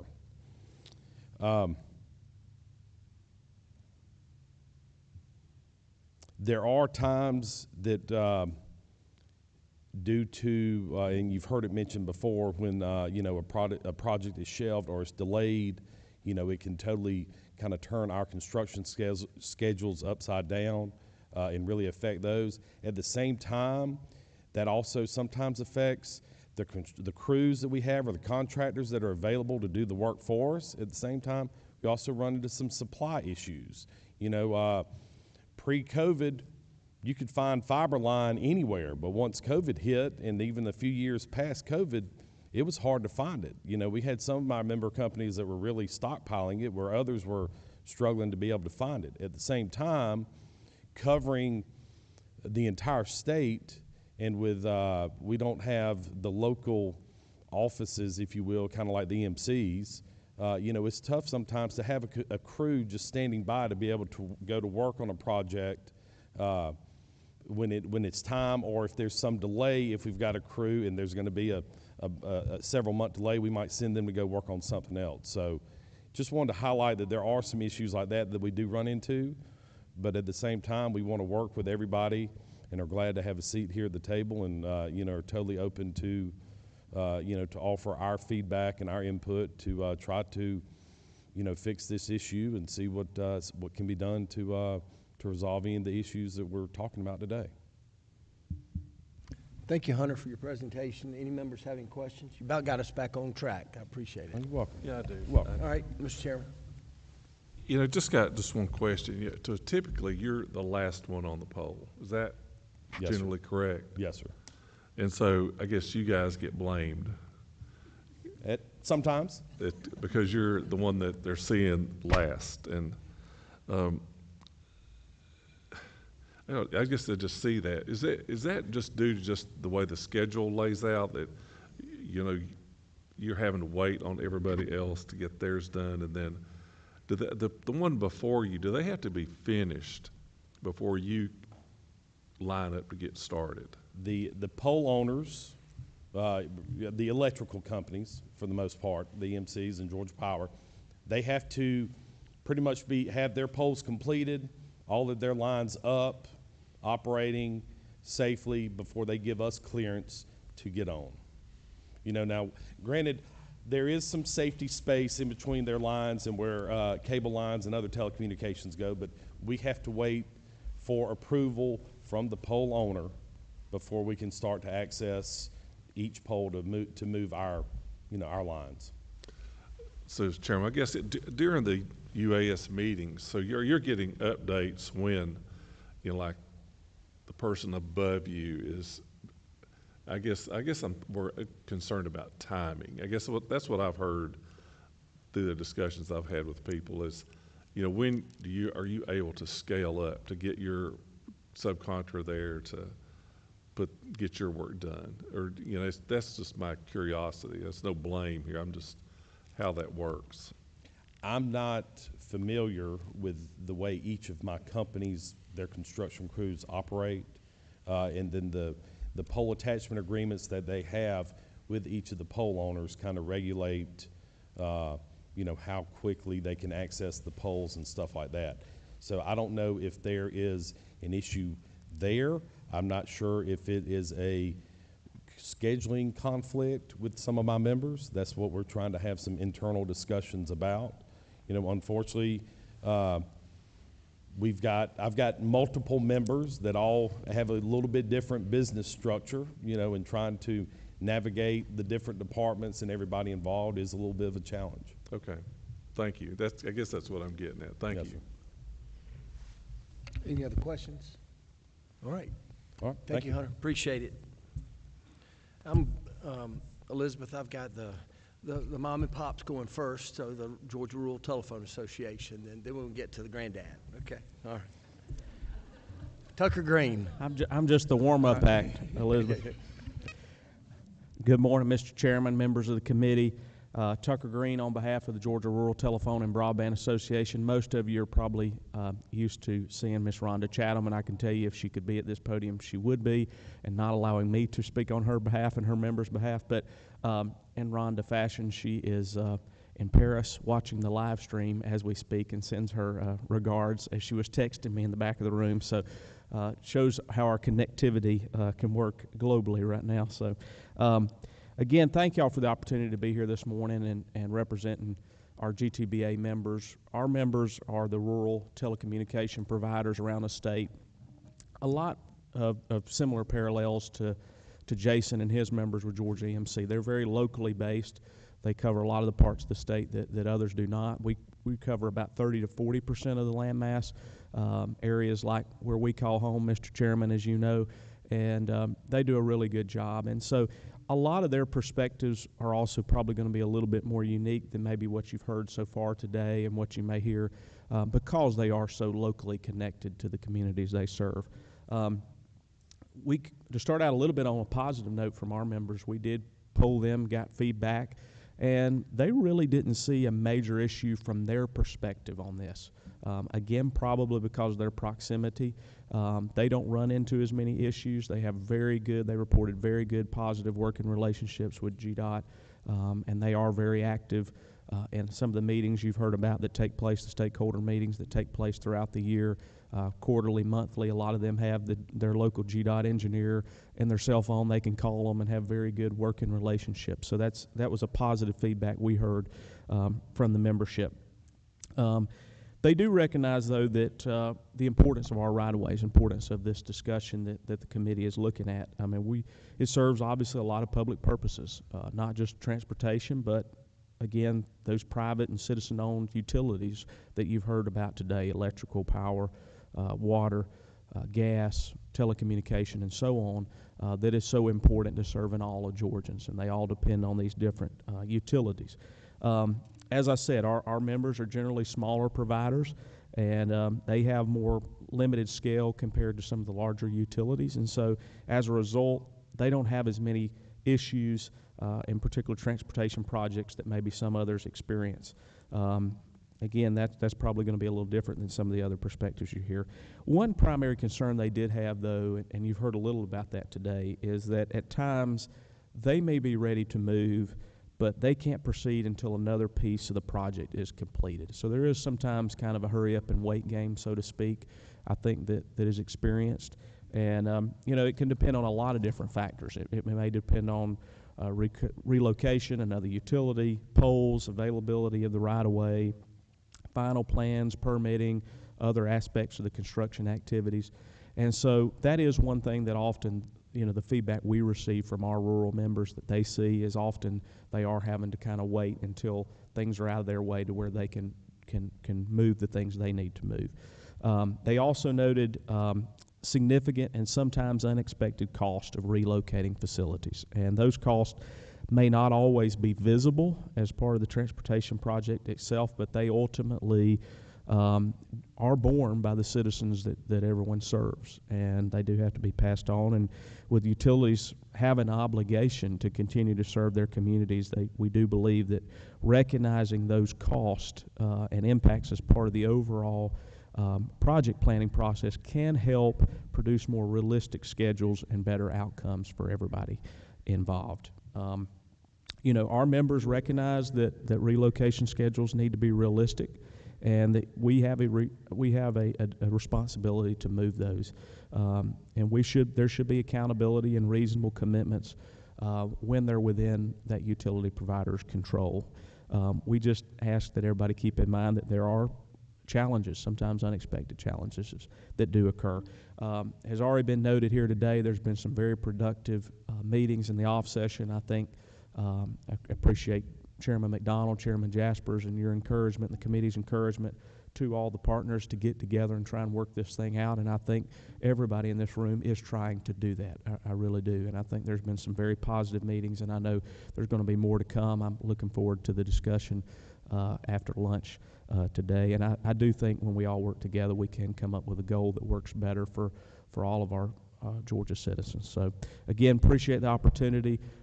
We're committed at GTBA to work with our partners at GDOT, the other utilities, and you all to come up with that solution wherever part we can play. So I'll be happy to take any questions if there is any, Mr. Chairman. Well, Tucker, you made Rhonda proud today. Thank you. Any questions from the committee, Tucker? Thank you, Tucker. Thank you. Appreciate it.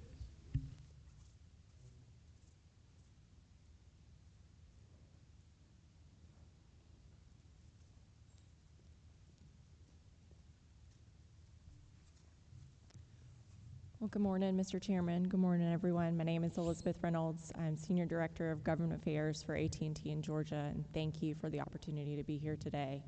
And thank you, Chairman Jaspers, for the special recognition. Y'all really gave me the chance to dive right back in from maternity leave. I've been back about a week, so thank y'all.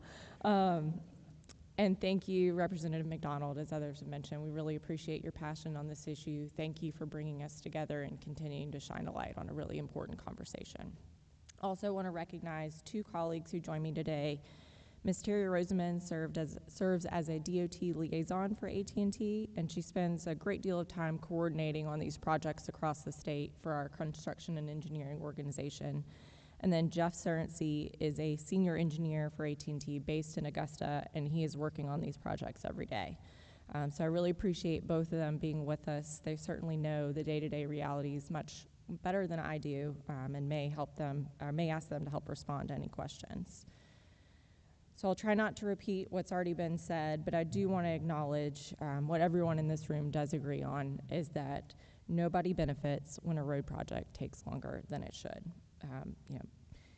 Representative McDonald, you shared the frustration that you hear from the public, and we agree, and we get that. Public is frustrated, contractors are frustrated, the DOT is frustrated, and utilities get frustrated too. And we understand the concerns, and we agree that there is room for improvement. AT&T is not here to say that everything is working perfectly and that utilities do not have a role in improving the process. We certainly do. But this is not a utility-only problem. Road projects depend on the utility industry, road builders, and the state DOT, and each party controls different parts of the process. And if we want to improve outcomes, which we all do, we need to look honestly at the entire process. And AT&T is committed to that. We're committed to a constructive conversation, and we appreciate the role of the legislature in bringing all the parties to the table. That's very important what you've done.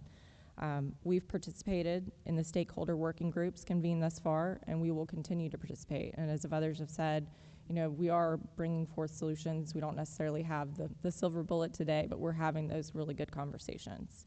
And even before this discussion began during the session, last year, AT&T began meeting quarterly with GDOT leadership, with Nick and Patrick, and we really appreciate their efforts with us on working to improve communication and finding opportunities that we can work together more effectively.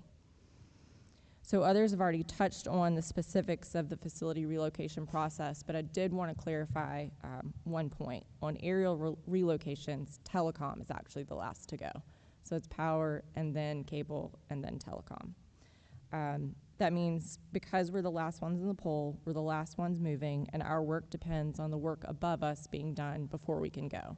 And also, we're released to work, if you will, by the contractor, by the WUCs, the work on site. Thank you. Not by the poll owner. So I just wanted to clarify that as well. And I'm not saying that to shift responsibility that we're last, but it is important that when you see us still on the poll, that is true that we are the last one to go, but that doesn't necessarily point to what delays happened before that point and why we're still on the poll when we are. Also, it's important to understand that the work itself is more complicated than it appears from the roadside, both in terms of the many varied types of facilities that we as a communications company are responsible for. And we've been operating in Georgia for almost 150 years, so there's a lot of different communications facilities iterations that we've gone through in that time, but also in terms of what those facilities entail. For example, a single fiber sheath can contain hundreds of individual strands supporting customer connections. Moving those facilities requires us to identify the affected customers, coordinate service windows, and safely cut services over, while very importantly protecting the communications that communities, healthcare providers, public safety, homes, and businesses rely on. And the scale is significant. Over the last 5 years, from 21 through 2025, AT&T invested more than $18.2 billion in our Georgia networks. We now have more than 7.5 million fiber miles across the state, and we are currently managing more than 500 active road projects at the state and local level, in addition to our own network construction. We believe earlier coordination and better information can make a real difference. You've heard at length about the utility accommodation schedule. The schedule is prepared before construction begins, and in some cases years before, and before the final project design is complete. We truly believe the more complete the information is when a schedule is developed, the more accurate and useful that schedule will be for everyone. We also believe the current process includes many of the right components today. And Nick alluded to this in his testimony. Our experience in the field is that the process is implemented somewhat differently across projects, and we believe greater consistency in that implementation would help improve coordination and communication and results. At the end of the day, we all want the same outcome: road projects completed efficiently, taxpayer dollars used wisely, and critical infrastructure moved safely while service is protected. AT&T is committed to working with GDOT, road builders, and our utility partners to get there, and we again appreciate the legislature bringing this issue to the forefront. Thank you, and happy to answer any questions. Thank you, Elizabeth. Any questions? Chairman Parsons. Thank you. I know you've been with AT&T for a while.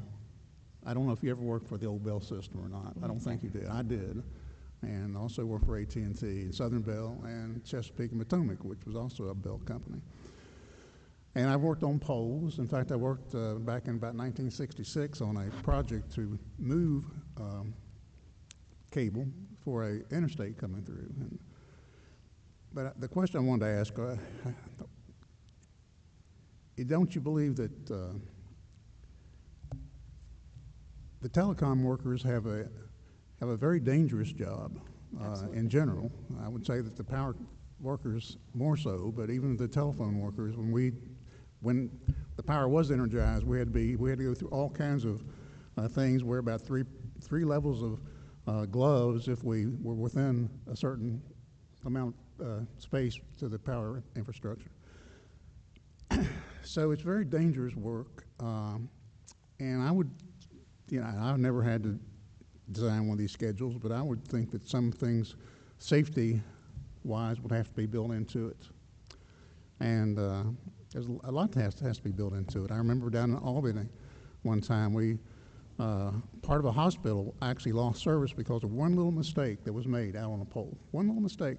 Hospital was out, part of the hospital. Fortunately, it wasn't the emergency room. But I did want to, speaking of the old bell system, and this used to be on the dash of every vehicle, any building that you went into. I don't know if it still is with AT&T or not. No job is so important and no service is so urgent that we cannot take time to perform our work safely. That was something we had to actually live by every day.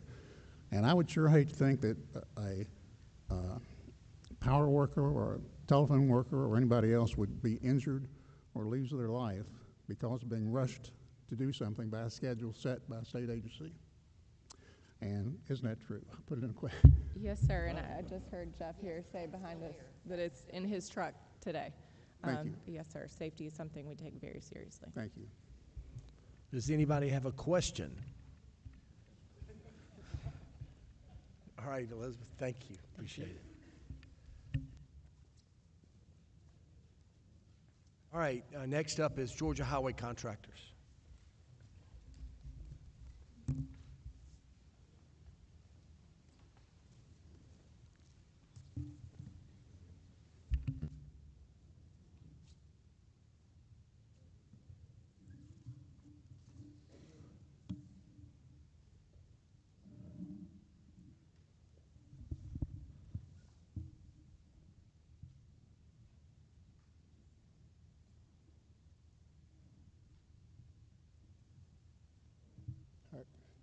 Well, thank you for the opportunity to be up here today. I'm Brett Johnson, founder, CEO of Vertical Earth, and I'm representing the Georgia Highway Contractors today and some of the concerns that we have in this process. And I appreciate that this committee's attacking these problems and going to bring this to the light, because right now, like I said, this is the biggest concern that we have, the biggest risk that we have literally no control over at this point, and we get the same phone calls you do. Why is this road taking so long? Why is nobody working on it? Why is there equipment? Nobody's using it. So these projects we're trying to move forward, we don't have a path to do so. So again, I appreciate you doing this. One thing that just brings some perspective to this, kind of going along with that last question and comment that came up that many of you may not know. I came about this perspective before I was a highway contractor. I was the son of a telephone worker. My dad worked for 35 years for Southern Bell, Bell South, and AT&T. So I grew up hearing about the cut cables. He worked in the field that entire time. He never was in management. He was always out there, and before there were the safety things that were there now, I went out in the field with him when there were cut cables on the weekends, and I was in those trenches where the contractor didn't know where the cable was and they dug it up. So again, I've got a perspective that maybe not everybody has on this, so I've seen the other side of it as well. That being said, addressing this problem, there's been a lot of things talked about how we can pick up some efficiencies in one place or another, and that's fantastic. But we're looking, the things I've heard through these roundtable meetings are mostly days, maybe weeks. And the problems that we are hearing about, that Meg talked about earlier, are years, where we're getting contracts that are 3.5 years, utility adjustment schedules that are 8 years. Weeks aren't going to get us there. So that's what I want to say, that we've got to look at this wholesale, exactly what is going on with these schedules, and how we got here. So going back, and this has already been brought up, so I'll move quickly through this. 2007 is when the SB 19 was passed initially. This was a great reset. It was a good program. I mean, the premise of it, the bones are there. It worked well. Unfortunately, the pendulum has now swung too far the other direction, and we are where we are, and we've got the delays and the problems that we're seeing and that we're getting, the reason this committee's here today. So that's what we want to address. And you've got photos behind you. You've got a few up here on the screen I'm going to show. In most of these photos, this is an example of utilities that are on schedule. So the ones that I think there's probably 8 or so back behind the table there, and some of these I'm about to show here, it's like this is on schedule because the schedules are long enough that they haven't moved forward, and it is holding up construction, because ultimately that's the goal, is to get the highway construction completed. Here's another. I mean, you can see the road's paved, the curb's in. There's what we call an anthill holding up a utility pole. Just because it hasn't been moved, we can't complete the road. So as the department said, we have an opportunity to get more time. We can get more time, and the department does work with us on that. However, for any of you who are in business, I mean, time is money when you're in the contracting business. If you borrow money from a bank, time is money.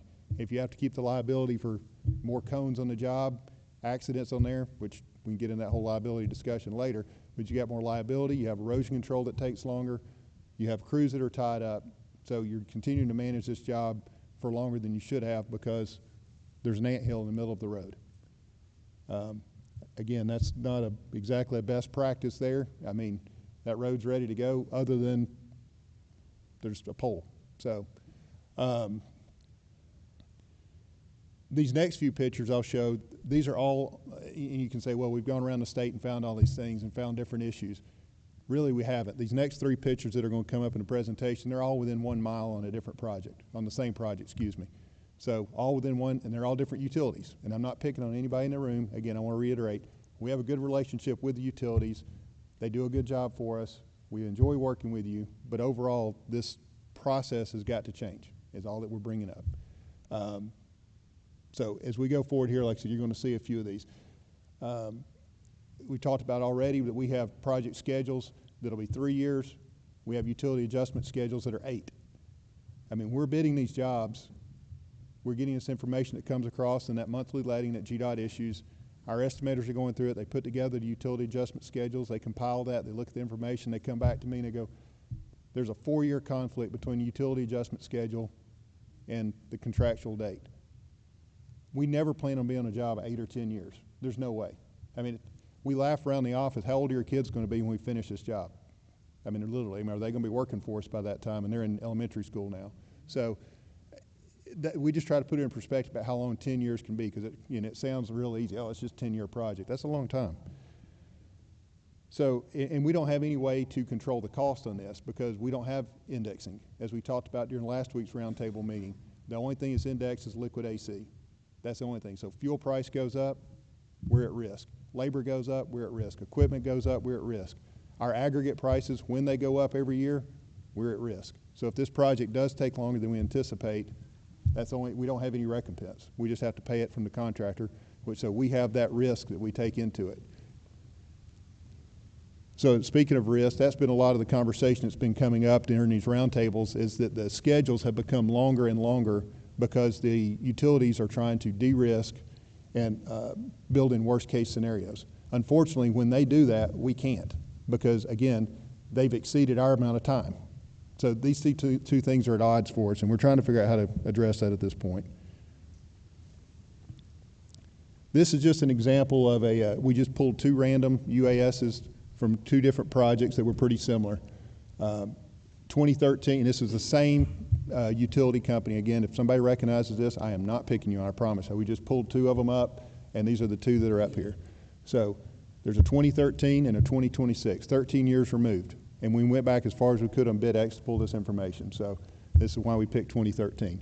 As you see on the 2, and so when I say the schedules have gotten taller and the schedules have gotten longer, this is what I'm talking about, because there's all these contingent activities that have to happen on the right side. You see on the left side, there's only 2.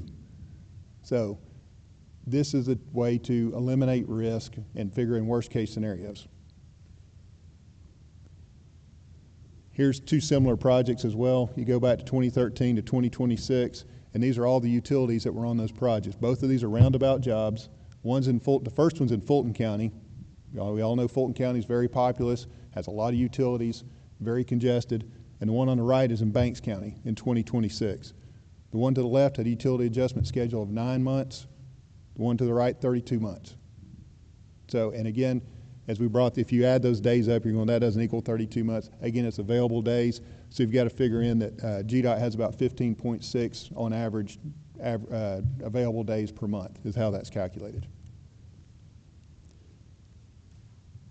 So we talked about the escalation process. So as Meg brought the data up here today, there's only been 5 projects where the utilities have actually paid out to a contractor because of delays. Even though you've got 8 pictures behind you, you've got half a dozen here on my presentation, you can drive around the state and the questions come up. There's only been 5. So that's where I question the de-risking of their liability, because I know if the project goes over time, it does cost us. However, there has not been that liability to the utility company. So I think there's a disparity there. So we're de-risking something that's only happened 5 times in a matter of 19 years now. That doesn't seem like a lot of risk to me. And with that, with the escalation process we've talked about, it's only when they're 20% behind with an activity. So they have to be 20% behind before. So there's already a 20% buffer built in. In addition to that, to get to that first escalation, that step 1, it takes sometimes a month for that to happen. I mean, just in practical, I'm not picking on anybody, it just takes time to get it scheduled, to get everybody in the same room at the same time, to sit down to have that first mediation, or the first, escalation process. It takes maybe a month. So there, you're already 20% plus a month that's been given grace period. And then if you move on and it doesn't happen and they don't remediate the schedule and get back on schedule, then you go to the step 2, that sometimes takes a couple more months. So that's why you're seeing only 5 of these that have ever resulted in monetary issues. Again, not to reiterate, but talk about the worst case scenarios. We have the issue with the schedules that are exceeding our construction schedules, and this is across the state. This isn't an issue that we're seeing in one district or one area or one city or one county. This is across the state. And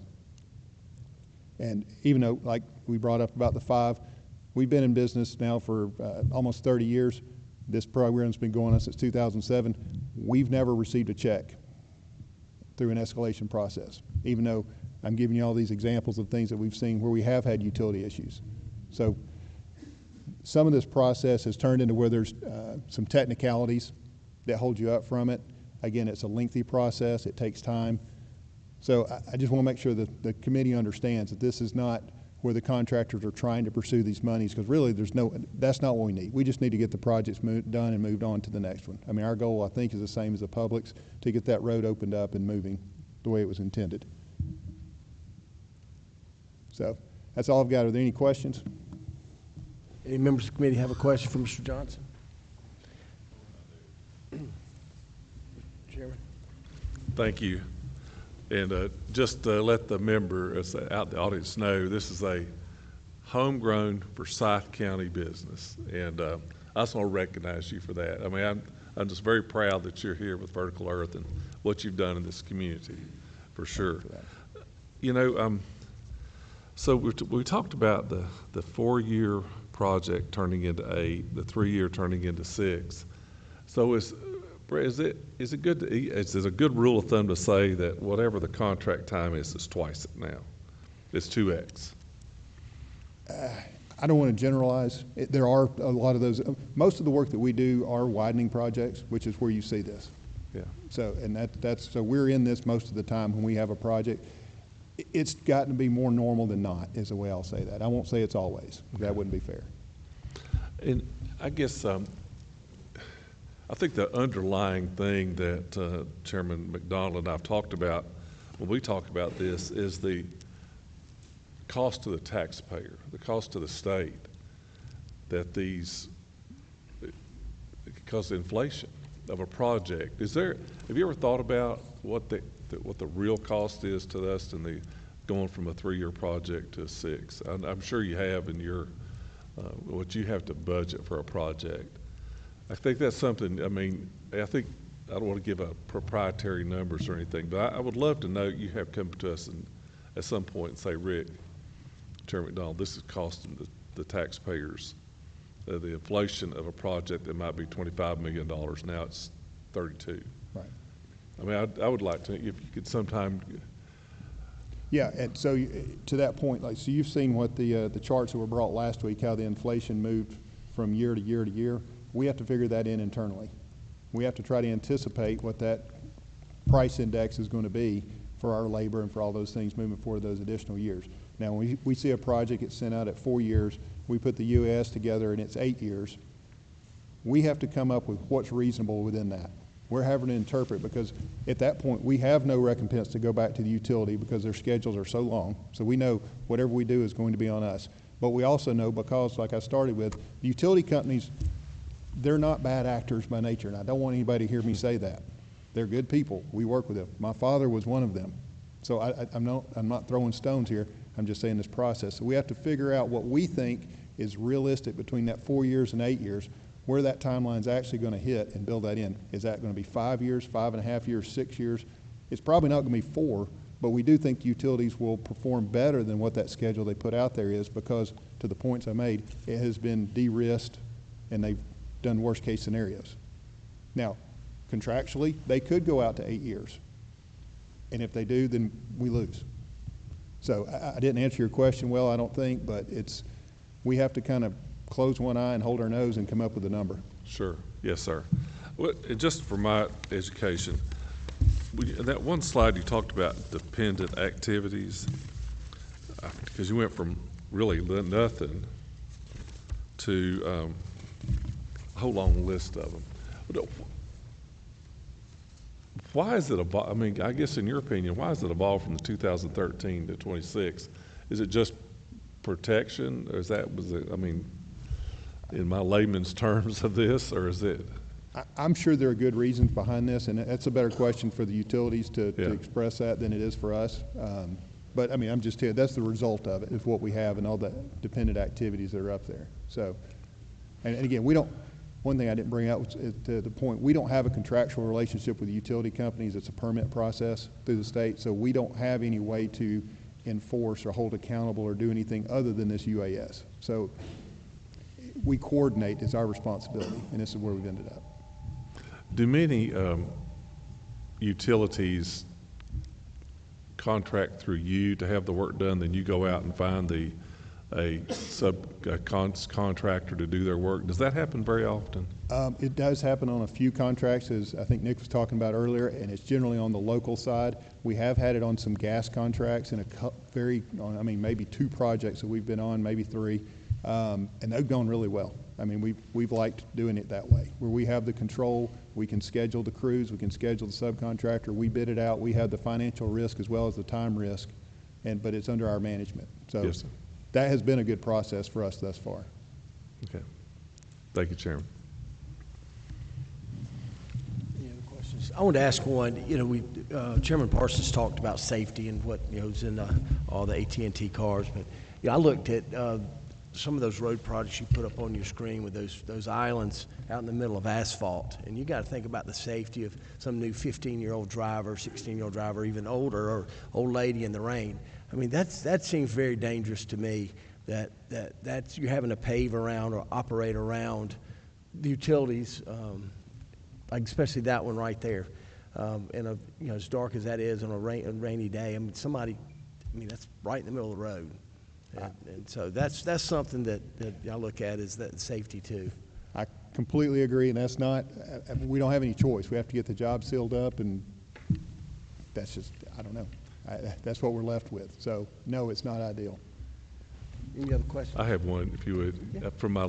She said, don't tell them, but this lovely lady was thinking, I mean, Vertical Earth does work in Florida also. Yes.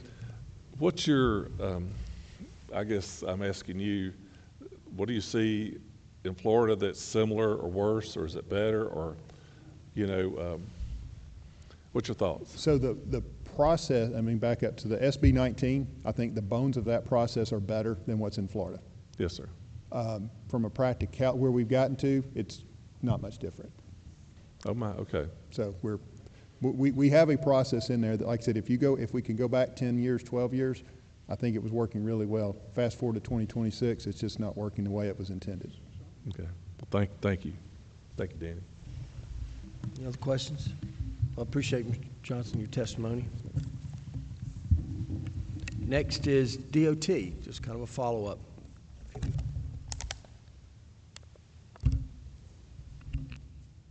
I don't think I have a rebuttal. I think at the end of the day, we all want the same thing, and we've all given our perspective on where the process is or isn't working. I did want to clarify, and Nick, feel free to correct me if I'm wrong, but we don't approve the utility schedule changes if they have to make changes on construction. I'm not sure who asked that question, but we certainly want to, if we have to make changes on our plans in response to that, then we would approve our own plans. But do you want to clarify? Yes, sure. I think there may have been some confusion when a utility makes changes to their engineering design versus the permit, there isn't an approval process that they go through to make those changes. They make those changes in-house. The only change to the adjustment schedule is when we make a change to our roadway project that prompts a change in their plan. So. And then also some questions came up about right-of-way. And sometimes we do have right-of-way available and the utilities can get on our right-of-way. Sometimes they prefer to be off our right-of-way. It just depends. But we certainly can allow them on our right-of-way when we're building the roadway as well. So, anything to add to that? I got a lot more to say without. Okay. Mr. But thank you for the I got time. one quick. Placing a pole in the right of way, what is the cost to the utility per pole, or is it per mile? Is it different in Atlanta? Do you mean our permit fees? Yes. Okay. Yeah, so when we acquire right-of-way for any utility, it doesn't cost them anything. We buy enough right-of-way to accommodate the relocation, and doesn't cost them anything. So they're getting to put the pole there at no charge? Yeah, just the permit fee. That's correct. We're already paying to be on our right-of-way before. That's correct. Okay. And that's an annual permit fee that they pay to? But that's correct, and that's for facilities that they submit a permit and request access into GDOT's right-of-way. There isn't a permit fee for relocation projects and any of the road moves that they need to do for us. Any other questions from members? Okay. Representative Persinger.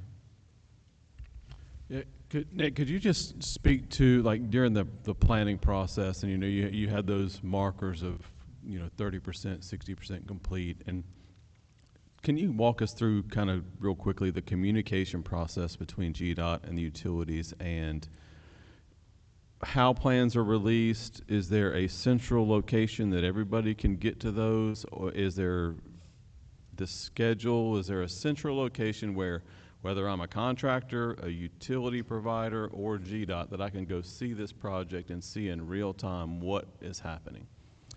Yes, sir. So for all of our projects, we keep them housed in project-wise deliverables, which is, anyhow, we use it for both our own files and the management of deliverables. So anytime we provide a file to a utility, we provide it through that system. And so it's an audited trail of that exchange. They receive notification by email, and so they have access to that project folder to be able to get those files that we provide. Regarding the communication with utilities, again, we, in addition to those milestones that I mentioned, we also have monthly project meetings. We have, and then there's a lot of engagement behind the scenes with coordinators that you don't see in that process. I mean, we have over 100 individuals statewide that are exclusively dedicated to coordinating all of the utilities that have to be relocated in a corridor. So there's a lot of work, a lot of conversations, a lot of communication that goes into it. And someone mentioned the partnership we have through the Georgia Utility Coordination Council. GDOT is we play a big part in that. And so we have a lot of representatives at our local UCC meetings. So there's a lot of engagement throughout the year, much more than what I had on the slides. Okay, yeah, you answered one of my follow-ups too, I think. So all of that communication is documented, correct? So if somebody doesn't show up, or when there's a release of, say, GDOT releases to everybody, notify everybody that has facilities in this corridor or this area, please respond. You've got it documented who responds and who doesn't, correct? Yes, we do. Thank you. Yes. Representative Howard. Can you speak to just sort of the escalation process? Because, what I'm hearing is that the UAS has been extended to cover those worst case scenarios, but then we've had I think in 6 years, 262 escalations, but only 4 of those end up in any kind of payment to the contractor. So it seems like even with a big buffer, when we exceed that, there's still no relief to the contractor. So.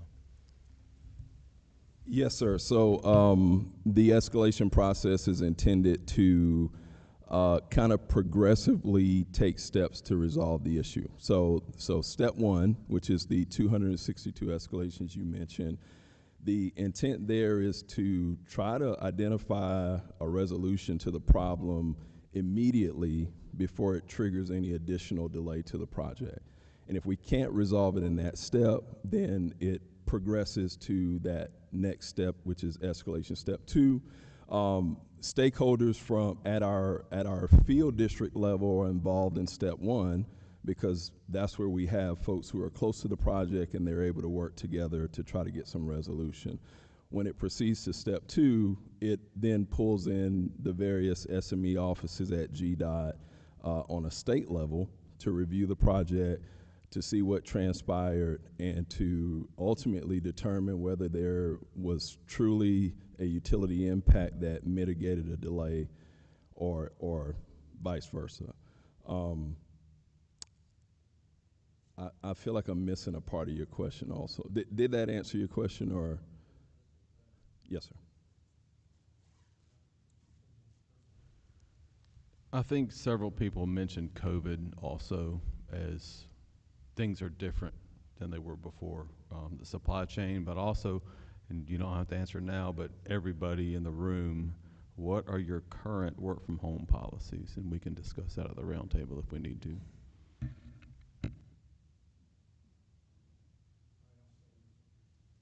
From that question. Any others? All right, Chairman Parsons has a question. Chairman, I appreciate it. Chairman Jaspers had asked, I'm not sure who, I think it was one of y'all, about what was the cost of the taxpayers if a project went 8 years instead of 4, or 4 instead of 2, whatever. I think I know the answer to this question, but I do want to ask anyway. I get a lot of emails and calls actually too about the cost of electricity, and I'm just wondering. My question is, and here again I think I know the answer, but if Georgia Power, for example, were to come back and say, "Wow, this project is going to cost our ratepayers because we have to go back and ask for recovery on this," I think that's the way it would happen. It's going to be a tremendous hit on our ratepayers if we actually get the recovery, or one of the other utilities. And they said, well, this is, it's going to be an outrageous amount of money we're going to have to charge back to our customers.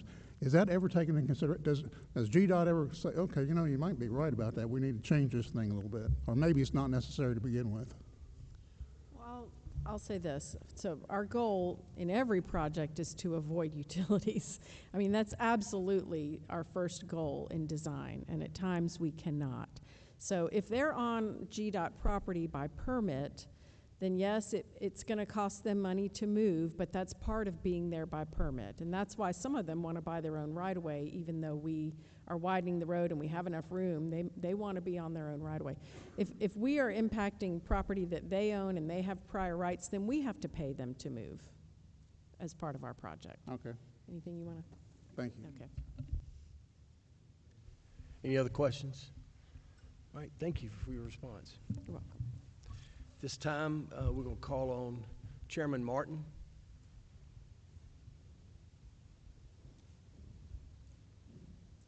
Are you coming as Chairman Martin or private citizen? Yes. Yes, and yes.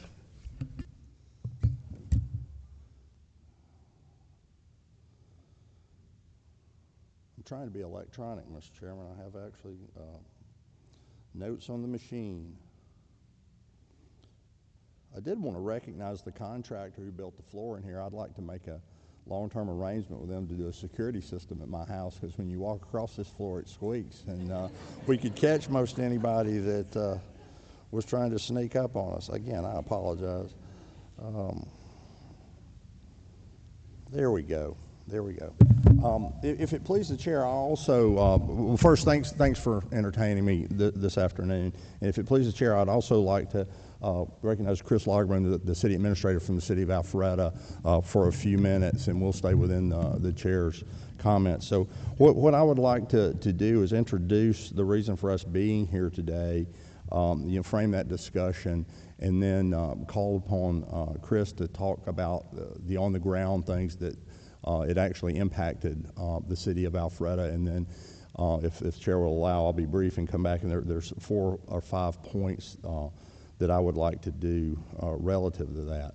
But here today, I am here to talk about a project that DOT has been working on since 2021 in the city of Alpharetta. I think it was originally scheduled to be finished in 2024. Unlike what my grandmother would suggest, and to the gentleman's slide earlier, I am going to make a mountain out of a molehill, or an anthill in this case, as he said there, because some of the things and the coordination of that project has it scheduled to be a 2027 deliverable. And for reference, the DOT completed the I-285-400 interchange in 7 years, I think, maybe 6 years. So it's been quite a long project. So we would just like to bring to you and frame that as how it impacts and affects the merchants and the citizens up there, and then come back and make a few points. So if the chair would please, I would like to recognize Mr. Lagerbloom to come forward and tell you about the impacts it's had on the city. Chris, how do you spell your last name? I can spell Chris. I just didn't know. I typically go with beer and then flower. So okay. It's Lager, L-A-G-E-R, Bloom, B-L-O-O-M. Okay, thank you. It's been the best way Here to are your describe flowers. it over the They're years. already here. There we go. And I have the same comment about the shoes. So Chairman and members of the committee, thank you for the opportunity to be here today and speak on behalf of the city of Alpharetta and a little bit about this Highway 9 project. But I want to start by saying that we absolutely support the project. We appreciate the project. It will make Alpharetta better when it is completed, and we just look forward to that date. It's a critical transportation corridor through the heart of our city, and when completed, this project will provide additional roadway capacity, improved intersections, sidewalks, pedestrian facilities, bicycle accommodations, lighting, landscaping, and other improvements to that high-traveled corridor. So our concern is not with the purpose of the project. Our concern is with how long it has taken to deliver it, the impact those delays have had on our community, and what we can learn from this experience so that it's not repeated in Alpharetta or elsewhere in Georgia. As Representative Martin said, the construction began in April of 2021, and at that time we were told completion would be anticipated in spring of 2024. We're now more than 5 years into construction, and during that time the completion date has moved repeatedly. The reasons provided have included significant delays associated with utility relocations, as well as design and right-of-way changes that became necessary as the conditions in the corridor changed. Those explanations matter. Large transportation projects are complicated, utilities are complicated. A project running through the center of our city is particularly complicated, but those complications don't eliminate the consequences of the delay. For the people who live and work along Highway 9, this has not simply been a construction schedule. For more than 5 years now, our businesses have dealt with changing access, blocked or difficult to find driveways, construction equipment, barrels, and lane changes. Their customers have had difficulty reaching them, and commuters have dealt with congestion and uncertainty. The city spent a considerable amount of time responding to concerns about the project that is ultimately being delivered under the direction of the state. So those impacts are real. I'd ask this committee to consider the small businesses along that corridor. A business owner simply can't tell a customer, come back in 5 years when the project's done. 5 years is an enormous amount of time for the life of a small business. At the same time, I want to recognize that substantial progress has been made. We are finally starting to see the future Main Street take shape, and we remain confident that the finished corridor will be an important asset for Alpharetta and the state. What we need now is certainty and accountability about getting there. So what would we ask? First, we would ask for a clear and credible completion schedule. The city, our residents, and our businesses would like to understand exactly what work remains, what milestones must be met, and when the construction impacts will actually end. When dates change, local governments and the public should receive some kind of a clear explanation as to what changed. One of the difficulties we face as a city is simply answering the question our residents ask us every day of when will this be over? Recent public statements have indicated early 2027, but if I went to GDOT's website this morning, it's now showing September the 7th of 2027, more than a year from now. I'd encourage the state to examine how utility coordination is handled before major transportation projects enter construction. This lesson should not simply be that utility delays happen. The lesson should be that we need a better system for preventing those delays in the first place. And finally, when a state project significantly exceeds its anticipated construction duration, we need stronger measures to protect the communities and businesses affected by it. That means maintaining reasonable access to businesses, improving construction and communication, coordinating work to minimize unnecessary disruption, and giving local governments reliable information that we can share with the public. My request today is that we finish this project with urgency, establish a reliable and transparent path to completion, and use what has happened on Georgia Highway 9 to improve the ways that Georgia delivers major transportation projects in the future. I'll just end by saying our residents have been extraordinarily patient, our businesses have been extraordinarily resilient, and they deserve to see this project finished. Thank you for the opportunity to speak with you all today.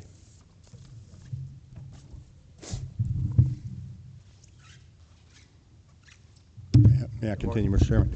Mr. Chairman, thank you very much. And Mr. Lagerbloom outlined the scope of the project. What I would like to do is talk about four other things. They'll be brief, but the accountability gap I see, and some questions respectfully to those involved about how we can be better inform our constituents. And then suggestions for the committee to consider, pivot to those solutions and some things that I've seen with hands-on, and then my willingness to be part of the solution while I bring a struggle for us today and a problem, if you will. I definitely want to be part of the solution.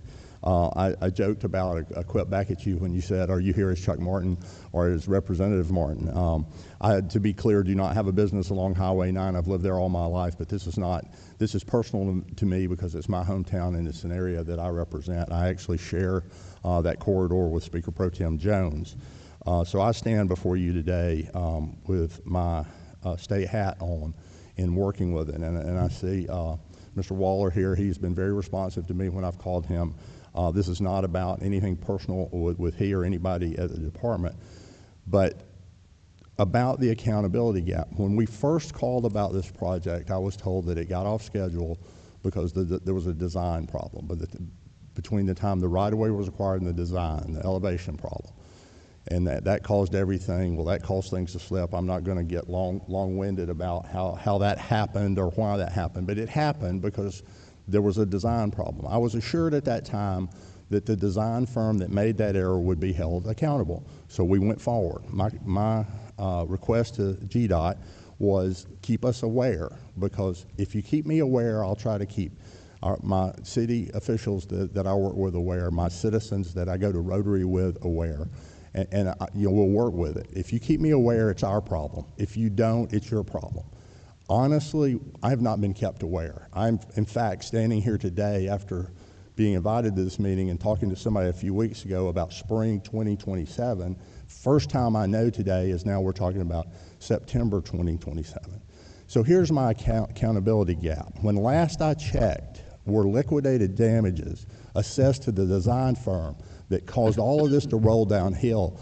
I was told they were given a sternly worded letter. Businesses along Main Street can't take a sternly worded letter and pay the rent. So that's what I'm talking about when I ask you to assure in this process that there's accountability. We all understand. Chairman Parsons is absolutely right. He's been on the ground. I realize if A slips, then B slips, then C slips. But if we're not going to hold accountable what started the slippage, how are we supposed to do what I've heard lately about hold the utilities accountable because they weren't there? Well, if you had a utility scheduled to come August 1st and you're not ready until May of the next year, maybe they're somewhere else because there's another community that needs them. So I would suggest one of the things that this community address is how we provide accountability to those that work together and put real teeth. I mean, I'm going to assume and ask later that our contractors have liquidated damages built in those contracts. When they make a mistake, that's what it's there for. And we need to hold them accountable. So the questions I'll just ask and move on is, What is the enforcement mechanism, and how is it applied when a contractor misses a milestone or when a contractor has a deliverable that isn't what they said it was? When, how, and why are liquidated damages not assessed when they're written into the contracts? Is there a public-facing dashboard so that the people that are impacted by the project can see what's going on? Things are going to change. We had Hurricane Helene during this project. There is not a single merchant or citizen in Alpharetta that would hold against the power company for pulling those trucks to get people back online in South Georgia. Nobody would want to do that. That's going to happen. But what's happened here is I've seen weeks and months go by and nothing was done on those sites because it's a coordination issue. So I would suggest that we look at a dashboard. And lastly is what role does the state play? Does the contractor play? Do we play as the people who have our name on the project in this coordination? Because ultimately, and I'm sorry, I don't think the commissioner's here today, but if he were, I would tell him, Commissioner, your name's on the deal. I mean, how do you come into the office and have projects that say 3 years and finish in 6, that say 4 years as Chairman Jasper and finish in 7? That would not be, I would not let that happen under my watch. And I understand he has a hard job and there's millions and billions of dollars being spent. But those things, I mean, I'm getting questions now about the work being done on 400 and how long is that going to take, the extra lanes. And again, we're glad to have the projects. We want to work with you. We want to make it good. But the one thing I've heard here today is we seem to be painting a lot of the utilities to blame because they're poles up there. But if they were scheduled in July and you didn't need them till August of the next year, you got to realize they may be scheduled somewhere else. There may have been a hurricane. There may have been things. It's a team here. It's a team effort. So solutions, I would just suggest more communication and accountability. And I have more, but I've taken too long. I'll answer a question, Mr. Chairman. I thank you for hearing us, and just hear this, that this has been painful for the folks in Alpharetta. But this is not about that single project. If it's happening, to us on our Highway 9 project, it's happening to other people across Georgia. And I want to thank Chairman Jaspers and you, Chairman McDonald, for convening this committee, because we heard a lot about we're going to get together, we're going to meet, and I think what Georgians want to hear is we're going to do. And I look forward to you guys doing something to create a solution so that Georgians don't have to continue to go through this. Stand for any questions or let you guys get on to lunch. Any questions from any of the committee members? I do. Chairman Jasper. Chairman Martin, thank you. I know you and I have talked about this a lot in the last year or two. Y'all don't know that Chairman Martin sits almost right behind me, and we have many discussions, and I appreciate it. But Chuck, I appreciate you not throwing me out, man. No, never. Have any businesses closed because of this? I know there are businesses that have closed along that corridor. I won't stand here before the committee and say it was specifically related to this, but I know there have been closures. I know that there have been businesses where they have specifically told me their business is down and it's hard to get to, but I cannot represent to the gentleman that a specific business has closed because of this delay, but they definitely have been impacted. Yes, Sure, sir. yeah. I went to dinner down there downtown last winter and drove around and looked at the project. I guess for Mr. Is it Lagerbloom? Is that right? Did in this project did the city change any? I mean, what I've heard in different projects that are extended like this, there was a city change. They decided they wanted a different intersection. They decided they wanted a roundabout. They decided they wanted a X, Y. I mean, your imagination. Did y'all, is the city change anything from the original design that would have caused this? There have been some field changes during this project, yes. And I have to say that the state has been excellent to work with in those field changes that have occurred. I don't want, though, to represent that I think the field changes are what has caused the entirety of this delay. But direct answer to your question is yes, there have been changes along the way. Did y'all have right-of-way issue? Did y'all have to purchase additional right-of-way that would, these changes cause the extension of time? I mean, I think that's one thing I've heard here just today is right-of-way issues. I mean, purchasing additional can be an issue. I don't know the answer to that. I don't want to represent to you that I do. But I do know that right-of-way acquisition in this project and other projects that we do does take a considerable amount of time. Sure. Yeah, we're fixing to do a coming into Jasper giant project, thank you, Meg, in the next year or two. And so this is real important to me that we get this straightened out, because this is going to be a project just like you had, Chuck, in Jasper. It's going to be something. Thank you, Mr. Chairman. Lauren. Any other questions? Okay. I want to thank you. Yeah, Mr. Chairman, thank you very much. Appreciate you having us. Thank you. Welcome to North Atlanta. All right. To the rest of you, I know you know how to get here, Mr. Chairman. All right. I appreciate all the presenters today. We're a little ahead of schedule. It's 12:15, so we'll move some things up.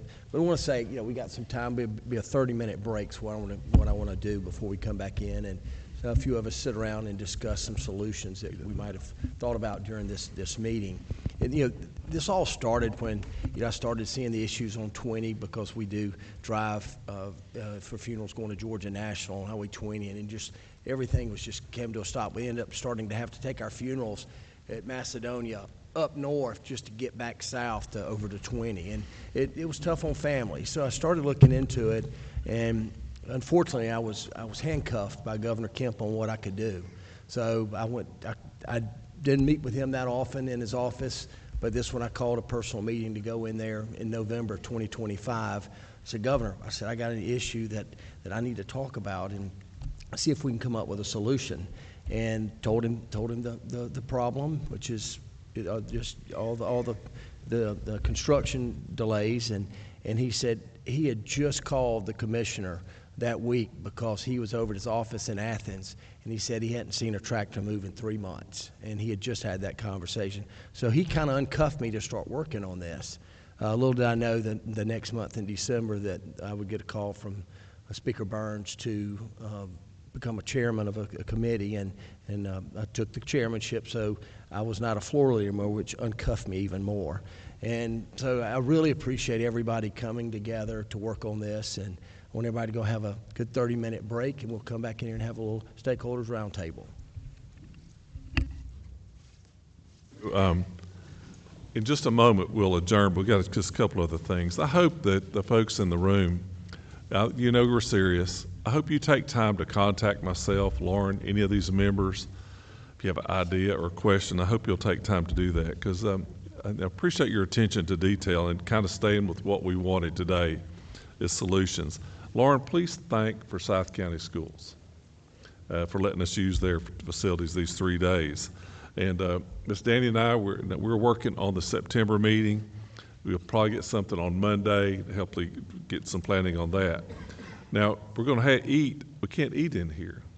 So we're going up across the street or next door on the 3rd floor of the building, and right next door to have a sandwich and then meet up there. Any of the committee members, any of y'all have anything extra? I'd like to thank Georgia Power's sister and your team for providing lunch. Here, here. Here, here. We got drinks too. Yay. Thank y'all. This meeting is adjourned.